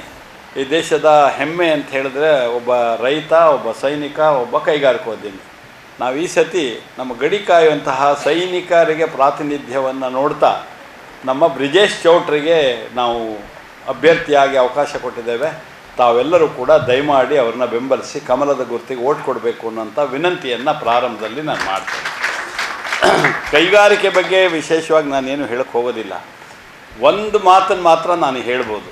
ಒಂದಂದರೆ, ದೇಶ ಅಭಿವೃದ್ಧಿ ಆಗಬೇಕು ಅನ್ನೋಂಥವರೆಲ್ಲ ಒಂದು ಕಡೆ, ದೇಶದ ಅಭಿವೃದ್ಧಿಯನ್ನು ಹೇಗಾದರೂ ಮಾಡಿ ತಡಿಬೇಕು ಅನ್ನೋರೆಲ್ಲ ಒಂದು ಕಡೆ. ಅದು ಕ್ಲಿಯರ್ ಆಗಿ ಇದೆಯಾ ಇಲ್ವಾ ಅಂತ ತಾವು ಯೋಚನೆ ಮಾಡಿ. ಅವರ ಹೇಳಿಕೆಗಳು, ಅವರ ಆ್ಯಕ್ಷನ್ನು, ಮೋದಿಯವರ ಸರ್ಕಾರ ಬಂದಿದೆ, ಸಾಧನೆ ಇನ್ನೊಂದು ವಿವರ ನಾನೇನು ಹೇಳಕ್ಕೆ ಹೋಗೋದಿಲ್ಲ. ಅನಾವಶ್ಯಕವಾಗಿ ಮಾತುಕತೆಗೆ ಕರೆದ ಮೇಲೆ ಕೂಡ ದೆಲ್ಲಿಯ ಗಡಿಯಲ್ಲಿ ಗಲಾಟೆ ಮಾಡ್ತಾ 2 ತಿಂಗಳ ಕಾಲ ದೆಲ್ಲಿಯ ರಸ್ತೆಗಳನ್ನು ಬಂದ್ ಮಾಡ್ತಾರೆ ಅಂತಂದರೆ, ಇವತ್ತು 2024, 1947 ಸ್ವಾತಂತ್ರ್ಯ ಬಂದಿದ್ದು, ಆಗಲಿಂದ ಈಗಲೂ ದೇಶ ಕಟ್ಟೋದಕ್ಕೆ ನಿಮ್ಮದು ಸಲಹೆ ಬೇಕು ಅಂತ ಕೇಳಿದ್ರೆ ಕೇವಲ ಪ್ರತಿರೋಧ ಮಾಡುವಂಥ ಕೆಲಸವನ್ನೇ ಮಾಡಿದ್ರೆ, ಮಾತುಕತೆ ಕರೆದರೂ ಕೂಡ ಬರದೇ ಅದನ್ನು ಒಂದು ವಿಶೇಷವಾದಂಥ ರೀತಿಯಲ್ಲಿ ಮಾಡುವಂಥ ಪ್ರಯತ್ನ ಮಾಡಿದ್ರೆ, ದೇಶದ ಪ್ರಧಾನಿ ಮೋದಿಯನ್ನೇ ಕೊಲ್ಲಕ್ಕೆ ಯೋಚನೆ ಮಾಡಿದ್ರೆ ಅವ್ರು ಏನು ಹಾಗಾದರೆ ಅಭಿಪ್ರಾಯ ಏನಿದೆ ಅವರದ್ದು? ಇದೊಂದು ಚೂರು ಯೋಚನೆ ಮಾಡಬೇಕಲ್ಲ. ಇವತ್ತು ಮೋದಿ ಸುಮ್ಮನೆ ಏನಲ್ಲ, ದೇಶ ವಿದೇಶಗಳಲ್ಲಿ ಮೋದಿಯವನ್ನು ಕರೀತಾ ಇದ್ದಾರೆ. ಯಾಕೆ ಕರೀತಾ ಇದ್ದಾರೆ? ಮುಂಚೆ ಯಾರು ಕರೀತಿದ್ರು? ಒಂದು ಟ್ರಾನ್ಸ್ಫಾರ್ಮೇಷನ್ 10 ವರ್ಷದಲ್ಲಿ 20 ವರ್ಷದಲ್ಲಿ ಒಂದು ಟ್ರಾನ್ಸ್ಫಾರ್ಮೇಷನ್ ತಂದಿದ್ದೀವಲ್ಲ. ವಿದೇಶಗಳಿಗೆ ಮೋದಿಯನ್ನು ಕರೆದು ಗೌರವ ಮಾಡುವಂಥದ್ದು. ವೀಸಾನೇ ನಿರಾಕರಣೆ ಮಾಡಿದರು. ವೀಸಾನ ಗುಜರಾತ್ ಮುಖ್ಯಮಂತ್ರಿ ಆದಾಗ ಕೊಡಲ್ಲ ಅಂತ ಹೇಳಿ ಅಮೆರಿಕ ಹೇಳಿದ್ರೆ, ನ್ಯಾಯವಾಗಿ ನಮ್ಮ ದೇಶದ ಅವತ್ತಿನ ಪ್ರಧಾನಮಂತ್ರಿಗಳು, ಅದು ಯಾವುದಾದ್ರೂ ಪಾರ್ಟಿ ಇರಲಿ, ನಮ್ಮ ದೇಶದ ಒಬ್ಬ ಮುಖ್ಯಮಂತ್ರಿಗೆ ವೀಸಾ ಕೊಡಲ್ಲ ಅಂತ ಹೇಳ್ತೀಯಲ್ಲ, ಯಾವ ನ್ಯಾಯ ಅಂತ ನಮ್ಮ ದೇಶದ ಒಬ್ಬ ಮುಖ್ಯಮಂತ್ರಿ ಜೊತೆ ನಿಂತ್ಕೊಂಡಿದ್ದು ಯಾರ ಜೊತೆ? ಹೌದು, ಮೋದಿ ಮೌತ್ ಕಾ ಸೌದಾಗರ್, ಅವರು ಕೊಲೆ ಮಾಡ್ತಾರೆ, ಅವರು ಮುಸಲ್ಮಾನರು ದ್ವೇಷ ಮಾಡ್ತಾರೆ, ವೀಸಾ ಕೊಡದೇ ಇದ್ದರೆ ಪರವಾಗಿಲ್ಲ. ಒಬ್ಬ ಚೀಫ್ ಮಿನಿಸ್ಟರ್ ಬಗ್ಗೆನೇ ಇಂಟರ್ನ್ಯಾಷನಲಲ್ಲಿ ಒಂದು ವಕಾಲತ್ತು ವಹಿಸದೇ ಇರುವಂತಹ ನೇತೃತ್ವ ಇದ್ದರೆ ಇನ್ನು ಸಾಮಾನ್ಯ ಜನರ ಪಾಡೇನು? ಆದರೆ ಮೋದಿ ಬದಲಾವಣೆ ಆದಮೇಲೆ ನಿಮ್ಗೆ ಸುಮ್ಮನೆ ಘಟನೆ ಮಾತ್ರ ನೆನಪು ಮಾಡಿಕೊಡ್ತೇನೆ. ಮೊನ್ನೆ ನಮ್ಮ ಉಕ್ರೇನ್ ಯುದ್ಧ ನಡೀತು, ಉಕ್ರೇನ್ ಮತ್ತು ರಷ್ಯಾ, 2 ಬೇರೆ ದೇಶಗಳು ಯುದ್ಧ. ಅದು ರಷ್ಯಾನೂ ನಮ್ಗೆ ಒಂದು ಸ್ವಲ್ಪ ಸಹಾಯ ಇನ್ನೊಂದು ಮಾಡಿದೆ, ಫ್ರೆಂಡ್ಶಿಪ್ಪು ಇದೆ, ಉಕ್ರೇನು ಕೂಡ ಇದೆ. ಆ 2 ದೇಶಗಳ ಮಧ್ಯೆ ಯುದ್ಧ ನಡೆದಾಗ ಉಕ್ರೇನ್ನಲ್ಲಿರುವಂತಹ ಪ್ರೈಮ್ ಮಿನಿಸ್ಟರ್ ಜೊತೆ ಮತ್ತು ರಷ್ಯಾದ ಪ್ರೈಮ್ ಮಿನಿಸ್ಟರ್ ದಂಡನಾಯಕರ ಜೊತೆ ಏಕಕಾಲಕ್ಕೆ ಫೋನಲ್ಲಿ ಮಾತಾಡೋಕ್ಕೆ ತಾಕತ್ತಿದ್ದು ಮೋದಿಗೆ ಮಾತ್ರ. ಯುದ್ಧ ನಿಲ್ಸೋಕ್ಕಾಗಲಿಲ್ಲ. ಆದರೆ ನಮ್ಮ ದೇಶದ ಜನ ಇದ್ದಾರೆ ಅಲ್ಲಿ ಅಂತ ಹೇಳಿದಾಗ ಇಬ್ಬರಿಗೂ ಮಾತಾಡಿ, ನಮ್ಮ ದೇಶದ ಜನಕ್ಕೆ ನೀವು ಪಾಪದವರು, ಅವರು ಉದ್ಯೋಗಕ್ಕೆ ಬಂದಿದ್ದಾರೆ, ದುಡಿಮೆಗೆ ಬಂದಿದ್ದಾರೆ, ನಿಮ್ಮ ಯುದ್ಧಕ್ಕೂ ಅದಕ್ಕೂ ಅವ್ರಿಗೇನು ಸಂಬಂಧ ಇಲ್ಲ. ನಮ್ಮ ದೇಶದಲ್ಲಿ ಇಲ್ಲ, ನಿಮ್ಮ ದೇಶದಲ್ಲಿ ಚೆನ್ನಾಗಿದೆ, ಮೆಡಿಕಲ್ಲು ಇನ್ನೊಂದು ಮತ್ತೊಂದು ಒಳ್ಳೆ ಇನ್ಕಮ್ ಇದೆ, ಏನೋ ಅವರು ಕುಟುಂಬ ಸಾಕೋಕ್ಕೆ ನಿಮ್ಮ ದೇಶಕ್ಕೆ ಬಂದಿದ್ದಾರೆ, ಅವ್ರನ್ನ ಯಾಕೆ ಕೊಲ್ತೀರಿ? ಅವ್ರು ಪಾರ್ಟ್ ಆ್ಯಂಡ್ ಪಾರ್ಸಲ್ ಏನಲ್ಲ ಅವರು. ಹಾಗಾಗಿ ಅವ್ರಿಗೆ ವಾಪಸ್ ದೇಶಕ್ಕೆ ನಮ್ಮ ಕಡೆ ಕರ್ಕೊಂಡು ಹೋಗಿ ಬಿಡಿ ಅಂತ ಹೇಳಿದಾಗ 1 ಗಂಟೆ ಯುದ್ಧ ಸ್ಥಗಿತ ಮಾಡಿ, ನಿಮ್ಮ ಧ್ವಜ ಹಿಡ್ಕೊಂಡು ಹೋಗಿ, ನೀವು ಭಾರತದ ತ್ರಿವರ್ಣ ಧ್ವಜ ಹಿಡ್ಕೊಂಡು ಯಾರ್ಯಾರು ಹೋಗ್ತಾರೋ ಅವ್ರನ್ನೆಲ್ಲ ಕಳಿಸ್ತೀವಿ, 1 ಗಂಟೆ ಯುದ್ಧನೇ ಮಾಡೋಲ್ಲ, ಗುಂಡು ಹಾರಿಸಲ್ಲ ಅಂತ ಹೇಳಿದ್ರಲ್ಲ. ಇದು ಒಂದು ದೇಶಕ್ಕೆ ಬರುವಂಥ ತಾಕತ್ತು. ನೀವು ಕೊಡುವಂಥ ಓಟಿಂದ ಇಂಥ ತಾಕತ್ತು ಸೃಷ್ಟಿ ಆಗತ್ತೆ. ಇಲ್ಲದಿದ್ದರೆ ಈಗ ಯುದ್ಧ ಮುಂದುವರಿಸಿ ನಮ್ಮ ದೇಶದ ಜನ ಏನಾದರೂ ಸತ್ತೋಗಿದ್ರೆ ವಿರೋಧ ಪಕ್ಷದವರು ಬಾಕಿಯವರು ಏನು ಮಾಡ್ತಿದ್ರು? ದೇಶದ ರಕ್ಷಣೆ ಮಾಡೋಕ್ಕಾಗಲ್ಲ, ವಿದೇಶದಲ್ಲಿದ್ದಾರೆ ನಮ್ಮ ಮಕ್ಕಳು, ಹಾಗೆ ಹೀಗೆ ಅಂತ. ಅಟಲ್ಜಿ ಪ್ರಧಾನಮಂತ್ರಿ ಆದಾಗ ಒಂದು ವಿಮಾನ ಹೈಜಾಕ್ ಆಯಿತು, ನಿಮ್ಗೆ ನೆನಪು ಮಾಡ್ತೇನೆ ನಾನು. ಹೈಜಾಕ್ ಆದಾಗ ಅಟಲ್ಜಿಯವ್ರ ಮೇಲೆ ಎಷ್ಟು ಪ್ರೆಷರ್ ತಂದಿದ್ದು, ಬಿಡುಗಡೆ ಮಾಡಬೇಕು ಅಂತ ಉಗ್ರಗಾಮಿನ. ನಮ್ಮ ರಕ್ಷಣಾ ಮಂತ್ರಿಗಳೇ ಹೋಗಿ ಬಿಡುಗಡೆ ಮಾಡೋಂಥ ಪರಿಸ್ಥಿತಿ ಬಂತು. ಆದರೆ ಟ್ರಾನ್ಸ್ಫಾರ್ಮೇಷನ್ ಎಲ್ಲಿಂದ ಎಲ್ಲಿಗೆ ಅಂತಂದರೆ, ನಮ್ಮ ಸೈನಿಕರನ್ನ ಕೊಂದಿದ್ದಕ್ಕೆ 10 ದಿವಸ ಇಡೀ ದೇಶದವರೆಲ್ಲ ಟೀಕೆ ಮಾಡ್ತಾಯಿದ್ರು. ಏನು ಮಾಡ್ತಾರೆ ಮೋದಿ, ಏನು ತೊಗೊಂಡ್ರು, ನೋವು ಏನು ಮಾತಾಡಿದ್ದು. ಆದರೆ ಒಂದು ದಿವಸ ರಾತ್ರಿ 12 ಗಂಟೆ 1 ಗಂಟೆಗೆ ಏನಾಗುತ್ತೆ ಅಂತ ಗೊತ್ತಿಲ್ಲ, ಬೆಳಗಿನ ಜಾವ 4 ಗಂಟೆಗೆ ನಮ್ಮ ದೇಶದ ಸೈನಿಕರು ಭಾಳ ಪ್ಲ್ಯಾಂಡಾಗಿ ಒಂದೇ ಒಂದು ಕ್ಯಾಶುಯಾಲಿಟಿ ಇಲ್ಲದೆ ಪಾಕಿಸ್ತಾನದ ಗಡಿ ಒಳಗಡೆ ನುಗ್ಗಿ ಹೊಡೆದ್ರಲ್ಲ ಸೈನಿಕರು. ಅದಾದಮೇಲೆ ಒಂದು ಉಗ್ರಗಾಮಿ ಚಟುವಟಿಕೆ ಎಲ್ಲಾದರೂ ಬಾಂಬ್ ಹಾರಿಸಿದಾರ ಅಂತ ನೋಡಿ, ಕರೆಕ್ಟ್ ಉತ್ತರ ಕೊಡುವಂಥ ಪ್ರಧಾನಿ ಸಿಕ್ಕಿದ್ದಾರೆ. ನಾವು ಇದನ್ನು ಉಳಿಸ್ಕೋಬೇಕೋ ಬೇಡವಾ? ಇದು ನಾನು ಕೈಗಾರಿಕಾ ಮಂದಿಗಳಲ್ಲಿ ತಮ್ಮ ಮಂದಿಯಲ್ಲಿ ಚರ್ಚೆ ಮಾಡಿದ್ರು. ಕೃಷ್ಣಮೂರ್ತಿಗಳು ಒಂಥರ ಪ್ರಶ್ನೆ ಕೇಳಿದ್ರು, ಯಾಕೆ ಓಟ್ ಕೊಡಬೇಕು BJPಗೆ ಅಂತ ಅವ್ರು ಕೇಳಿದ್ರು. ನಾನು ಇದಕ್ಕೆ ಓಟ್ ಕೊಡಬೇಕು ದಯವಿಟ್ಟು ನಮಗೆ ಅಂತ ನಾನು ಹೇಳೋದು. ನಮ್ಮ ದೇಶ ಬಲಿಷ್ಠ ಆಗ್ತಾ ಇದೆ. ಕೈಗಾರಿಕೆಯವರಿಗೆ ಇಂಡಿವಿಜುವಲ್ ಆಗಿ ಒಬ್ಬೊಬ್ಬರಿಗೂ ಏನಾದರೂ ಸಮಸ್ಯೆ ಆಗಿರ್ಬೋದು, ನಾನು ಇಲ್ಲ ಅಂತ ಹೇಳಲ್ಲ. ಆದರೆ ಒಂದು ರಾಷ್ಟ್ರವನ್ನು ಹೇಗೆ ಕಟ್ಟೋದು ಅಂತ ಹೇಳಿ ಸ್ವಾತಂತ್ರ್ಯ ಬಂದ ಮೇಲೆ ಮೊದಲ ಬಾರಿಗೆ ಒಬ್ಬ ಪ್ರಧಾನಿ ಪ್ರಯತ್ನ ಮಾಡ್ತಿರೋದು ತಮ್ಮ ಗಮನಕ್ಕೆ ಬರ್ತಾ ಇದೆಯೋ ಇಲ್ಲೋ? ದೇಶ ವಿದೇಶಗಳಲ್ಲಿ ದೇಶದ ಗೌರವವನ್ನು ಜಾಸ್ತಿ ಮಾಡುವಂಥ ಪ್ರಯತ್ನದಲ್ಲಿ ಸಫಲರಾಗ್ತಾ ಇದ್ದಾರೋ ಇಲ್ವೋ? ವ್ಯಕ್ತಿಗತ ಟೀಕೆಗಳನ್ನು ಮಾಡದೆ ಸಾಧನೆಗಳ ಮೂಲಕ ಮಾಡ್ತಾ ಇದ್ದಾರೋ ಇಲ್ಲೋ? ಸಾಧನೆ ಮಾಡಿರೋರ ಮಧ್ಯೆ ಮತ್ತು ಆಶ್ವಾಸನೆ ಮಾಡ್ತಿರೋರ ಮಧ್ಯೆ ಈ ಯುದ್ಧ ನಡೀತಾ ಇರೋದು. ದೇಶ ವಿದೇಶಗಳಲ್ಲಿ ಪ್ರತಿಷ್ಠೆ ಜಾಸ್ತಿ ಆದರೂ ಕೂಡ ನಮ್ಮ ದೇಶದ ಪ್ರತಿಷ್ಠೆ ನಮ್ಮ ಪ್ರಧಾನಿಯಿಂದ ಜಾಸ್ತಿ ಆಯಿತು ಅಂತ ಅಂದೆ ಅವ್ರನ್ನ ಏಕವಚನದಲ್ಲಿ ಹೇಳೋದು, ಅವನನ್ನು ಮೂರ್ಖ ಅಂತ ಹೇಳೋದು, ಅವನನ್ನು ನಾಲಾಯಕ್ ಅಂತ ಹೇಳೋದು, ಅವನನ್ನು ಏನು ಬೇಕಾದರೂ ಹೇಳ್ಬೋದು ಪ್ರಧಾನಿ ಬಗ್ಗೆ ಅಂತಂದರೆ ಈ ಕಲ್ಚರ್ ಇರಬಾರ್ದು ಅನ್ನೋಂಥದ್ದು ನಮ್ಮ ಪ್ರಯತ್ನ ಅಷ್ಟೇ. ಇದು ಯಾವುದೋ ಕಾಂಗ್ರೆಸ್ ಪಾರ್ಟಿ BJP ಮಧ್ಯೆ ಅಲ್ಲ.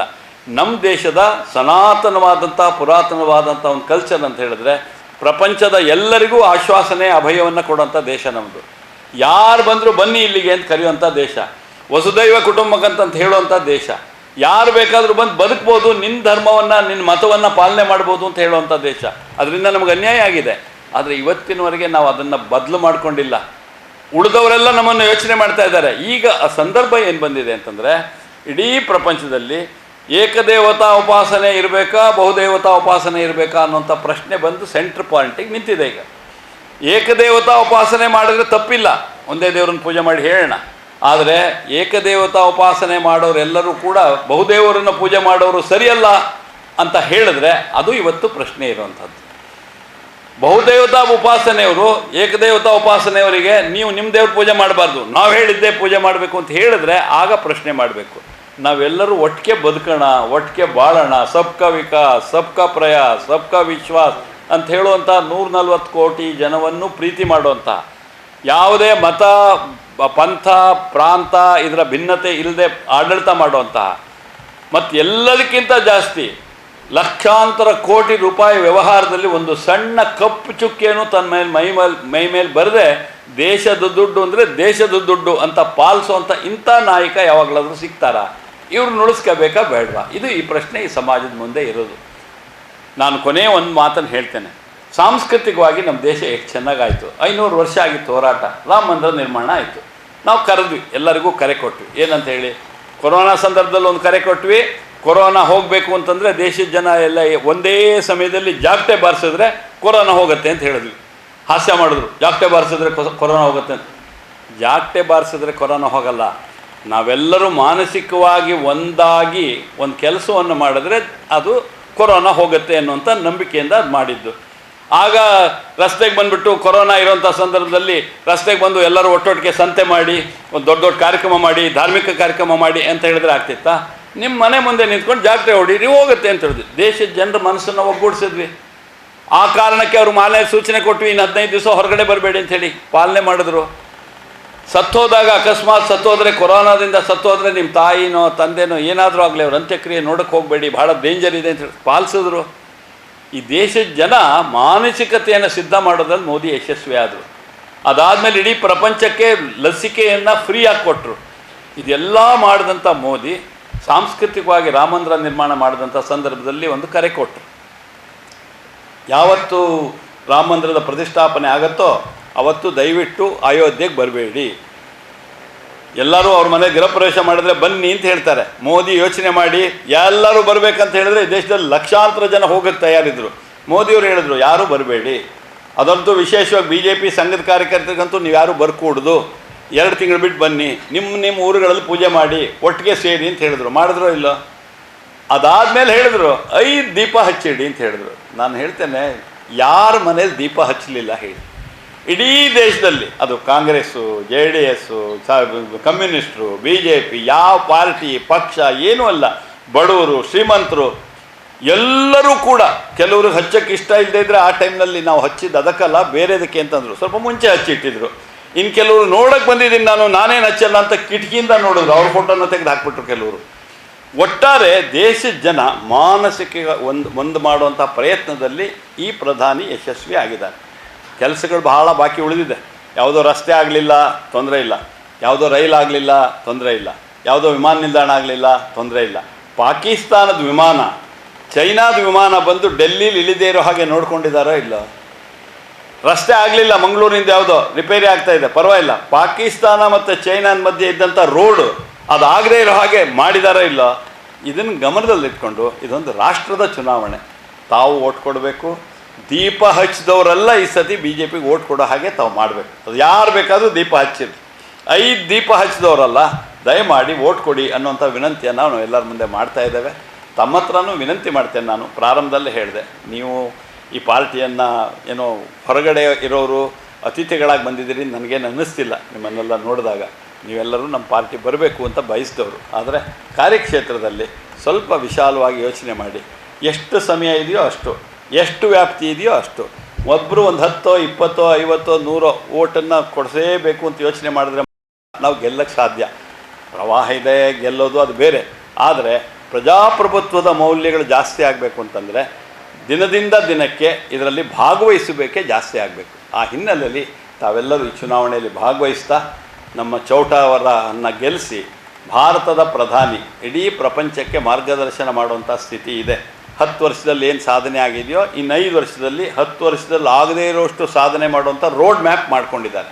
ಈ ರೋಡ್ ಮ್ಯಾಪ್ ಮಾಡ್ಕೊಂಡಿರೋಂಥ ಪ್ರಧಾನಿಯನ್ನು ಸೋಲಿಸೋದಕ್ಕೆ, ಮೋದಿಯನ್ನು ಸೋಲಿಸೋದು ಅಂತಂದರೆ ಬೇರೆ ಏನೂ ಇಲ್ಲ, ಈ ದೇಶದ ಡೆವಲಪ್ಮೆಂಟ್ ತೆಗೆದುಹಾಕೋದು, ಮತ್ತೊಮ್ಮೆ ಬಡದೇಶ ಮಾಡೋದು, ಮತ್ತೊಮ್ಮೆ ಎಲ್ಲ ಕಡೆ ಹಾಹಾಕಾರ ಮಾಡೋದು, ಮತ್ತೊಮ್ಮೆ ಆಹಾರದ ಕೊರತೆಯನ್ನು ಮಾಡೋದು, ಮತ್ತೊಮ್ಮೆ ಸೈನಿಕರ ಮನೋಬಲವನ್ನು ಕುಗ್ಸೋದು, ಮತ್ತೊಮ್ಮೆ ನೈತಿಕತೆಯನ್ನು ಕೆಳಗಡೆ ಹಾಕೋದು, ಮತ್ತೊಮ್ಮೆ ರಾಮಂದ್ರ ಸಾಂಸ್ಕೃತಿಕವಾದಂಥದ್ದು ಯಾವುದು ಹಿಂದೂಗಳ ಮನಸ್ಸಿನಲ್ಲಿದೆ ಅದಕ್ಕೆ ಧಕ್ಕೆ ಕೊಡೋದು.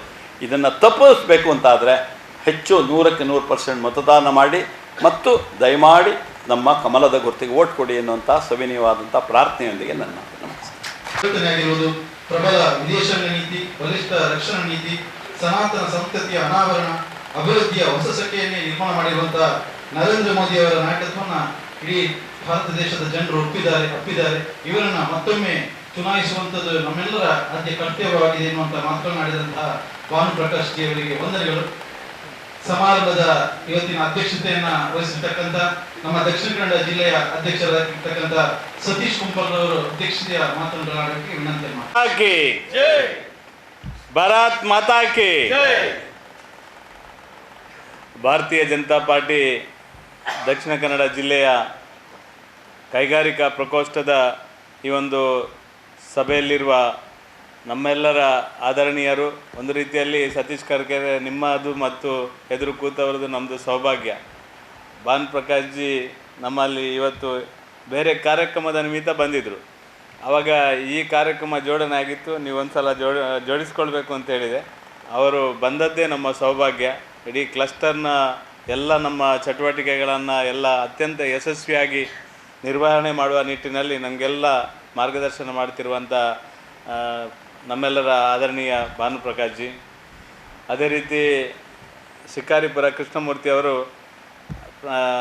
ಪ್ರೊಫೆಸರ್ ಅವರು, ಮತ್ತು ಇಡೀ ಕರ್ನಾಟಕ ರಾಜ್ಯದಲ್ಲಿ ಹೆಚ್ಚು ಕಡಿಮೆ ಯಡಿಯೂರಪ್ಪರಿಂದ ಹಿಡಿದು ಅನಂತಕುಮಾರಿಂದ ಹಿಡಿದು ಎಲ್ರಿಗೂ ಅವರದೇ ಆದ ರೀತಿಯ ವ್ಯಕ್ತಿತ್ವ ವಿಕಸನ ಬೆಳೆಸಲಿಕ್ಕೆ ಮತ್ತು ಪಾರ್ಟಿಯ ಚಟುವಟಿಕೆಯನ್ನು ಬೆಳೆಸಲಿಕ್ಕೆ ಮಾರ್ಗದರ್ಶನ ಮಾಡಿರುವಂಥ ಒಬ್ಬರು ಹಿರಿಯರು ನಮ್ಮ ವೇದಿಕೆಯಲ್ಲಿ ಈಗಾಗಲೇ ಮಾತಾಡಿದ್ದಾರೆ. ಶಿಕಾರಿಪುರ ಕೃಷ್ಣಮೂರ್ತಿ ಅವರು ಕೂಡ ಬಂದಿರುವಂಥದ್ದು ನಮಗೆಲ್ಲ ಅತ್ಯಂತ ಸಂತಸದ ಸಂಗತಿ. ನಮ್ಮ ಈ ಒಂದು ಪ್ರಕೋಷ್ಠದ ಜಿಲ್ಲೆಯ ಪ್ರಧಾನ ಕಾರ್ಯದರ್ಶಿಯಾಗಿ ನಮ್ಮ ಮಹಾನಗರ ಪಾಲಿಕೆಯ ಮಹಾಪೌರರಾಗಿ ಕೆಲಸ ಕಾರ್ಯವನ್ನು ಮಾಡ್ತಿರುವಂಥ ಪ್ರೇಮಾನಂದ್ ಶೆಟ್ಟರು, ಅದೇ ರೀತಿ ನೂತನವಾಗಿ ನಮ್ಮ ಜಿಲ್ಲೆಯ ಜಿಲ್ಲಾ ಸಹ ಸಂಯೋಜಕರಾಗಿರುವಂಥ ನಮ್ಮ ಪ್ರಸನ್ನ ದರ್ಬೆ ಅವರು ನಿಜವಾಗಿ ಅವರು ಭಾನುಪ್ರಕಾಶ್ ಜಿ ಅವರು ಸರ್ಕಾರಿ ಸೇವೆಯಲ್ಲಿದ್ದರು. ಅವರು AW ಆಗಿ ಇಂಜಿನಿಯರ್ ಆಗಿ ಕೆಲಸ ಮಾಡ್ತಾಯಿದ್ರು. ಈ ಸರ್ಕಾರಿ ಸೇವೆಯ ಏನೋ ಅವರಿಗೆ ಮನಸ್ಸಿಗೆ ಹಿಡಿಲಿಲ್ಲ, ಅದಕ್ಕೆ ರಾಜೀನಾಮೆ ಕೊಟ್ಟು ಮತ್ತು ಸಾರ್ವಜನಿಕ ಜೀವನಕ್ಕೆ ಬಂದವರು. ಈಗ ಪ್ರಸ್ತುತ ಕೊಲ್ಲೂರು ನಮ್ಮ ಕುಕ್ಕೆ ಸುಬ್ರಹ್ಮಣ್ಯ ದೇವಸ್ಥಾನದ್ದು ಟ್ರಸ್ಟಿಯವರು. ನಾವು ಈ ಒಂದು ಕಾರ್ಯಕ್ಕೆ ನಾವು ಯೋಚನೆ ಮಾಡುವಾಗ ನಮಗೆ ಅನಿಸಿತು, ವಿದ್ಯಾವಂತರು ಮತ್ತು ಈ ರೀತಿಯ ಒಂದು ವ್ಯಕ್ತಿತ್ವ ಅವರನ್ನು ರಾಜಕೀಯಕ್ಕೆ ಬರ್ಬೋದಾ ಅಂತ ಯೋಚನೆ ಮಾಡಿ ಅವರನ್ನು ಕರೆದಾಗ ಅವರು ಬಂದಿದ್ದಾರೆ. ಇವತ್ತು ಅತ್ಯಂತ ಸಂತಸ ಆಗಿದೆ. ಅವರ ನೇತೃತ್ವದಲ್ಲಿ ಒಳ್ಳೆಯ ಕೆಲಸ ಕಾರ್ಯ ಆಗ್ತಾ ಉಂಟು. ಇನ್ನು ಪ್ರಸನ್ನ ದರ್ಬೆ ಅವರು ಜೊತೆಗೆ ಇನ್ನೊಂದು ಅವ್ರದ್ದು ವಿಶೇಷ ಅಂದರೆ ಶ್ರವಣಬೆಳಗೊಳದ ಆ ಒಂದು ಮಸ್ತಕಾಭಿಷೇಕದ ಟೋಟಲ್ ಅದರ ಸ್ಟ್ರಕ್ಚರ್ ಮತ್ತು ಚಿತ್ರಣ ಮತ್ತು ಆ ಶ್ರವಣಬೆಳಗೊಳದ ಮಸ್ತಕಾಭಿಷೇಕದ ಪೂರ್ಣ ವ್ಯವಸ್ಥೆಯ ಇಡೀ ಭಾಗ ಯಾರಂದರೆ ಪ್ರಸನ್ನ ದರ್ಬೆ ಅವರು. ಅಂಥ ಒಂದು ಸಾಹಸದ ಮತ್ತು ಅವಿಸ್ಮರಣೀಯ ಕೆಲಸ ಮಾಡಿ ಬಂದವರು. ನಮ್ಮ ಜಿಲ್ಲೆಯ ಕೈಗಾರಿಕಾ ಪ್ರಕೋಷ್ಠ, ಯಾಕೆಂದರೆ ತುಂಬ ಸಲದಿಂದ ನಮ್ಮ ರಾಜಕೀಯವಾಗಿ ನಮಗೆಲ್ರಿಗೂ ಸಹಕಾರ ಮಾಡ್ತಾ ನಿರಂತರವಾಗಿ ಭಾರತೀಯ ಜನತಾ ಪಾರ್ಟಿಗೋಸ್ಕರ ಕೆಲಸ ಕಾರ್ಯವನ್ನು ಮಾಡಿದ್ರು ಕೂಡ ಹಿತೈಷಿಯಾಗಿದ್ದರು ಹೊರತು ಸತೀಶ್ ಕರ್ಕೆರು ಅವರು ನೇರವಾಗಿ BJPಯ ಕೆಲಸ ಕಾರ್ಯವನ್ನು ಯಾವತ್ತೂ ಮಾಡಲಿಲ್ಲ. ನಾವೆಲ್ಲ ಯಾರಾದರೂ ಚುನಾವಣೆಗೆ ನಿಂತಾಗ ಕೆಲಸ ಮಾಡಿದ್ದಾರೆ ಹೊರತು ನೇರವಾಗಿ BJP ಅಂತ ಇಲ್ಲ. ಆದರೂ ಕೂಡ ಈ ಸಲ ಅವರ ಮನಸ್ಸಲ್ಲಿ ಉತ್ಸಾಹ ಇತ್ತು, ಒಂದು ಸಲ ಏನಾದರೂ ಒಂದು ಕೆಲಸ ಜವಾಬ್ದಾರಿ ಕೊಟ್ಟರೆ ಮಾಡಬೇಕು ಅಂತ ಅವರ ಆಲೋಚನೆ ಇತ್ತು. ಇವತ್ತು ಸತೀಶ್ ಕರ್ಕೆರು ಕೈಗಾರಿಕಾ ಪ್ರಕೋಷ್ಠದ ಒಂದು ಸಂಚಾಲಕರಾಗಿ ನನಗೆ ಗೊತ್ತಿರುವ ಮಟ್ಟಿಗೆ ಕೈಗಾರಿಕಾ ಪ್ರಕೋಷ್ಠದ ಇಡೀ ದಕ್ಷಿಣ ಕನ್ನಡ ಜಿಲ್ಲೆಯ ಇತಿಹಾಸದಲ್ಲಿ ಇದು ಪ್ರಥಮ ಪ್ರಕೋಷ್ಠದ ಸಭೆ ಅಂತ ಹೇಳಲಿಕ್ಕೆ ನಾನು ಅತ್ಯಂತ ಸಂತೋಷ ಪಡ್ತೇನೆ. ಈ ಹಿಂದೆ ಯಾವತ್ತೂ ಕೂಡ ಈ ಥರದ ಒಂದು ಸಭೆ ಮಾಡಲಿಲ್ಲ. ಸತೀಶ್ ಕರ್ಕೇರು ಪ್ರಕೋಷ್ಠದ ಸಂಚಾಲಕರಾಗಿ ಅತ್ಯಂತ ಯಶಸ್ವಿಯಾದ ಈ ಒಂದು ಸಭೆಯನ್ನು ಮಾಡಿದ್ದಾರೆ. ಇದರ ಪ್ರಯೋಜನ ಮಾತ್ರ ಭಾರತೀಯ ಜನತಾ ಪಾರ್ಟಿಗೆ ಸಿಗಬೇಕು ಅಂತ ಇಬ್ಬರು ಹಿರಿಯರು ಮಾತಾಡುವಾಗ ಹೇಳಿದ್ದಾರೆ. ಇದು ಪ್ರಯೋಜನ ಸಿಗಬೇಕು ನಮಗೆ. ವೇದಿಕೆಯ ಮುಂಭಾಗದಲ್ಲಿ ಕೂಡ ಸಾಕಷ್ಟು ಜನ ಹಿರಿಯರಿದ್ದಾರೆ. ಬೇರೆ ಬೇರೆ ಉದ್ಯಮವನ್ನು ನಡೆಸುವಂಥ ನಮ್ಮ ಆತ್ಮೀಯ ಬಂಧುಗಳು ಭಾರತೀಯ ಜನತಾ ಪಾರ್ಟಿಯ ಒಂದು ಕಾರ್ಯಕ್ಕೆ ಸಂಪೂರ್ಣ ಸಹಕಾರ ಕೊಡುವ ನಿಟ್ಟಿನಲ್ಲಿ ಇವತ್ತು ಸೇರಿದ್ದೇವೆ. ಇವತ್ತು ಭಾರತೀಯ ಜನತಾ ಪಾರ್ಟಿ ಯಾವ ಕಾರಣಕ್ಕೋಸ್ಕರ ಮತದಾನ ಮಾಡಬೇಕು ಭಾರತೀಯ ಜನತಾ ಪಾರ್ಟಿಗೆ, ಈ ದೇಶದಲ್ಲಿ ನರೇಂದ್ರ ಮೋದಿ ಮತ್ತೆ ಪ್ರಧಾನಮಂತ್ರಿ ಯಾವ ಕಾರಣಕ್ಕೋಸ್ಕರ ಆಗಬೇಕು, ಈ ಎಲ್ಲ ಸಂಗತಿಗಳನ್ನು ನಮ್ಮ ಎರಡೂ ಹಿರಿಯರು ಹೇಳಿದ್ದಾರೆ. ನಾವು ಕೆಲವು ಸಲ ಆಲೋಚನೆ ಮಾಡ್ತೇವೆ, ಉದ್ಯಮ ಅಂದರೆ ನಮ್ಮದೇ ಉದ್ಯಮ, ನಮ್ಮ ಉದ್ಯಮ ಯಶಸ್ವಿ ಆದರೆ ನಮ್ಮ ಉದ್ಯಮಕ್ಕೆ ಬೇಕಾದ ಸವಲತ್ತು ಕೇಂದ್ರ ಸರ್ಕಾರ ಕೊಟ್ಟರೆ ಅದೇ ಯಶಸ್ವಿ, ಅದೇ ಸರಿಯಾದ ಸಂಗತಿ ಅಂತ ತಿಳ್ಕೊಳ್ತೇವೆ ಕೆಲವು ಸಲ. ಆದರೆ ಭಾರತೀಯ ಜನತಾ ಪಾರ್ಟಿ ಮತ್ತು ನರೇಂದ್ರ ಮೋದಿಯವರ ಒಟ್ಟು ಚಿಂತನೆ ಇರುವಂಥದ್ದು ಒಂದು ಉದ್ಯಮ ಬೆಳೆಯುವುದಲ್ಲ, ಆ ಉದ್ಯಮದ ಒಟ್ಟಿಗೆ ಇಡೀ ಬೇರೆ ಬೇರೆ ರೀತಿಯ, ಉದಾಹರಣೆಗೆ ರಾಷ್ಟ್ರೀಯ ಹೆದ್ದಾರಿಗಳ ದೊಡ್ಡ ಪ್ರಮಾಣದಲ್ಲಿ ಈ ದೇಶದಲ್ಲಿ ಪರಿವರ್ತನೆ ಆಗಿದೆ.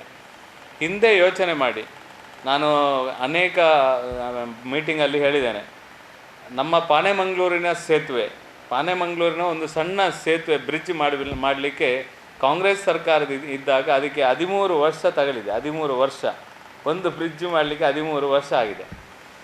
ಅಂಥ ಸಾವಿರಾರು ಬ್ರಿಡ್ಜನ್ನು ದಕ್ಷಿಣ ಕನ್ನಡ ಜಿಲ್ಲೆಯಲ್ಲೇ ಭಾರತೀಯ ಜನತಾ ಪಾರ್ಟಿ ನರೇಂದ್ರ ಮೋದಿ ಸರ್ಕಾರ ಬಂದ ನಂತರ ಸಾಕಷ್ಟು ಬ್ರಿಡ್ಜ್ ಮಾಡಿದೆ, ಫ್ಲೈಓವರ್ ಮಾಡಿದ್ದಾರೆ. ರಾಷ್ಟ್ರೀಯ ಹೆದ್ದಾರಿ ಬೆಂಗಳೂರು ನಮಗೆ ಅನ್ನಿಸ್ಬೋದು ಅದು ಲೇಟ್ ಆಗಲಿಲ್ವಾ, ಆದರೆ ಯಾವಾಗ ಪ್ರಾರಂಭ ಆದದಂತ ಒಂದು ಸಲ ಆಲೋಚನೆ ಮಾಡಿದರೆ ನಮ್ಮ ಸಂಸದರು ನಳಿನ್ ಕುಮಾರ್ ಕಟೀಲ್ ಸಂಸದರಾದ ನಂತರ ಈ ರೀತಿಯ ಒಂದು ಪರಿವರ್ತನೆಯ ಕೆಲಸ ಕಾರ್ಯ ನರೇಂದ್ರ ಮೋದಿ ಅವರು 2014ಕ್ಕೆ ಪ್ರಧಾನಮಂತ್ರಿ ಆದ ನಂತರ ಪರಿವರ್ತನೆಯ ರೀತಿಯಲ್ಲಿ ಇಲ್ಲಿ ಭಾಳಷ್ಟು ದೊಡ್ಡ ಅಭಿವೃದ್ಧಿಯ ಕೆಲಸ ಕಾರ್ಯಗಳಾಗಿದೆ. ಸುಮಾರು 1,13,500 ಕೋಟಿ ರೂಪಾಯಿಯ ಒಟ್ಟು ಅನುದಾನ ತರುವ ಮುಖಾಂತರ ಇಲ್ಲಿಯ ನಳಿನ್ ಕುಮಾರ್ ಕಟೀಲ್ ಅವರು ಸಂಸದರಾಗಿ ಅತ್ಯಂತ ಯಶಸ್ವಿಯಾಗಿ ಕೆಲಸ ಮಾಡಿದ್ದಾರೆ ಅಂತ ಹೇಳಲಿಕ್ಕೆ ನಾನು ಅತ್ಯಂತ ಸಂತೋಷ ಪಡ್ತೇನೆ. ಯಾಕೆಂದರೆ ಒಬ್ಬ ಭಾರತೀಯ ಜನತಾ ಪಾರ್ಟಿಯ ಒಬ್ಬ ಜನಪ್ರತಿನಿಧಿ ಸಂಸದರಾದರೆ ಯಾವ ರೀತಿ ಕೆಲಸ ಮಾಡ್ತಾರೆ ಅನ್ನೋದನ್ನು ತೋರಿಸಿಕೊಟ್ಟಿದ್ದಾರೆ. ಟೀಕೆ ಟಿಪ್ಪಣಿಗಳ ಅನೇಕ ಇರ್ಬೋದು, ಅದು ಬೇರೆ ಸಂಗತಿ. ಜನ 3 ಸಲ ಸಂಸದರಾದಾಗ, ಜನಪ್ರತಿನಿಧಿ ನಿರಂತರ ಆದಾಗ ಸ್ವಾಭಾವಿಕವಾಗಿ ಈ ರೀತಿಯ ಎಲ್ಲ ಸಂಗತಿಗಳು ಬರ್ತದೆ. ಆದರೆ ಎಲ್ಲಿ ಕೆಲಸ ಆಗಿದೆ, ಬನ್ನಿ ನಮ್ಮ ಜನಪ್ರಿಯ ಲೋಕಸಭಾ ಕ್ಷೇತ್ರದ ಜನಪ್ರಿಯ ಅಭ್ಯರ್ಥಿ ಸನ್ಮಾನ್ಯ ಬ್ರಿಜೇಶ್ ಚೌಟ ಅವರು ಈ ಒಂದು ವೇದಿಕೆಗೆ ಬರ್ತಾ ಇದ್ದಾರೆ. ಅವರನ್ನು ನಮ್ಮೆಲ್ಲರ ಪರವಾಗಿ ಅತ್ಯಂತ ಪ್ರೀತಿ ಗೌರವದಿಂದ ಸ್ವಾಗತ ಮಾಡ್ತಾ ಇದ್ದೇನೆ. ಸಂದರ್ಭದಲ್ಲಿ ನಾನು ಅನೇಕ ಸಂಗತಿಗಳನ್ನು ಪ್ರಸ್ತಾಪ ಮಾಡ್ತಾ ಇದ್ದೆ. ಇನ್ನು ಬ್ರಿಜೇಶ್ ಚೌಟ ಅವರು ನೋಡಿ, ಅವರು ಹೇಗೆ ಈ ಅಭಿವೃದ್ಧಿ ಪರವಾದ ಕೆಲಸ ಕಾರ್ಯಗಳ ಬಗ್ಗೆ ಅವರಲ್ಲಿರುವಂಥ ಚಿಂತನೆ ಮತ್ತು ಮುಂದಕ್ಕೆ ಅವರು ಏನು ಮಾಡ್ತಾರೆ, ಯಾವ ರೀತಿ ಈ ಜಿಲ್ಲೆಯನ್ನು ತಗೊಂಡು ಹೋಗಲಿಕ್ಕೆ ಸಾಧ್ಯ ಉಂಟು, ಈ ಎಲ್ಲ ಸಂಗತಿಗಳನ್ನು ಅವರು ಪ್ರಸ್ತಾಪ ಮಾಡ್ತಾರೆ.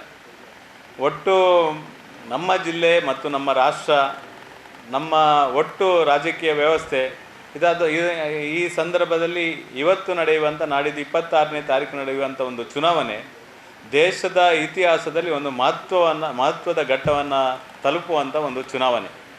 2014ರ ಹಿಂದೆ ಒಂದು ಸಲ ಆಲೋಚನೆ ಮಾಡಿದರೆ 2024ರ ಮುಂದೆ ಒಂದು ಸಲ ಆಲೋಚನೆ ಮಾಡುವಂಥ ದೊಡ್ಡ ಅವಶ್ಯಕತೆ ಇದೆ. 2014ರ ನಂತರ ನಾನು ಒಂದು 2-3 ಉದಾಹರಣೆಯನ್ನು ಕೊಡಲಿಕ್ಕೆ ಇಚ್ಛೆ ಪಡ್ತೇನೆ. ಈ ದೇಶದಲ್ಲಿ ರಾಜೀವ್ ಗಾಂಧಿಯವರು ಪ್ರಧಾನಮಂತ್ರಿ ಆಗಿದ್ದರು. ರಾಜೀವ್ ಗಾಂಧಿಯವರು ಈ ದೇಶದ ಚುಕ್ಕಾಣಿಯನ್ನು ಹಿಡಿದಿದ್ದರು.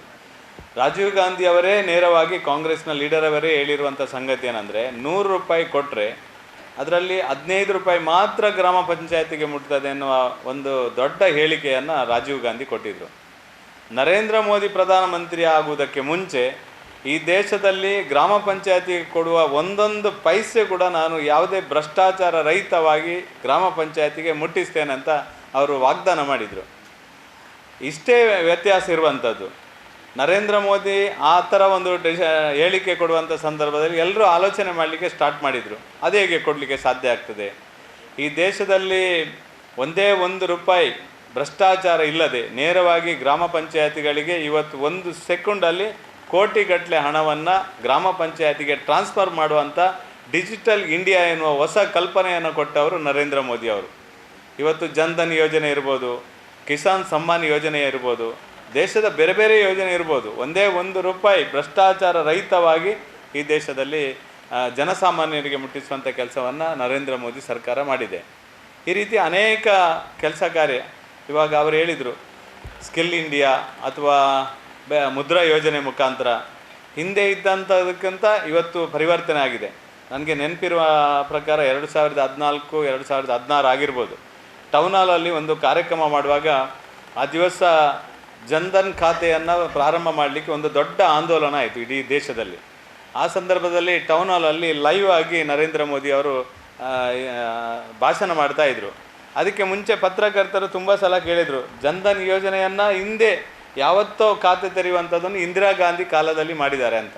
ಆವಾಗ ನರೇಂದ್ರ ಮೋದಿ ಅವರು ಒಂದು ಮಾತನ್ನು ಹೇಳಿದರು, ಸತ್ಯ ಇದೆ, ಕಾಂಗ್ರೆಸ್ ಸರ್ಕಾರ ಹಿಂದಿನ ಇಂದಿರಾ ಗಾಂಧಿ ಆಗಿರ್ಬೋದು, PV ನರಸಿಂಹರಾವ್ ಅವರು ಮಾಡಿದ್ದಾರೆ ಸತ್ಯ. ಆದರೆ ಅದನ್ನು ದೇಶದಲ್ಲಿ ಅನುಷ್ಠಾನ ಮಾಡುವಲ್ಲಿ ವೈಫಲ್ಯ ಆಗಿದೆ.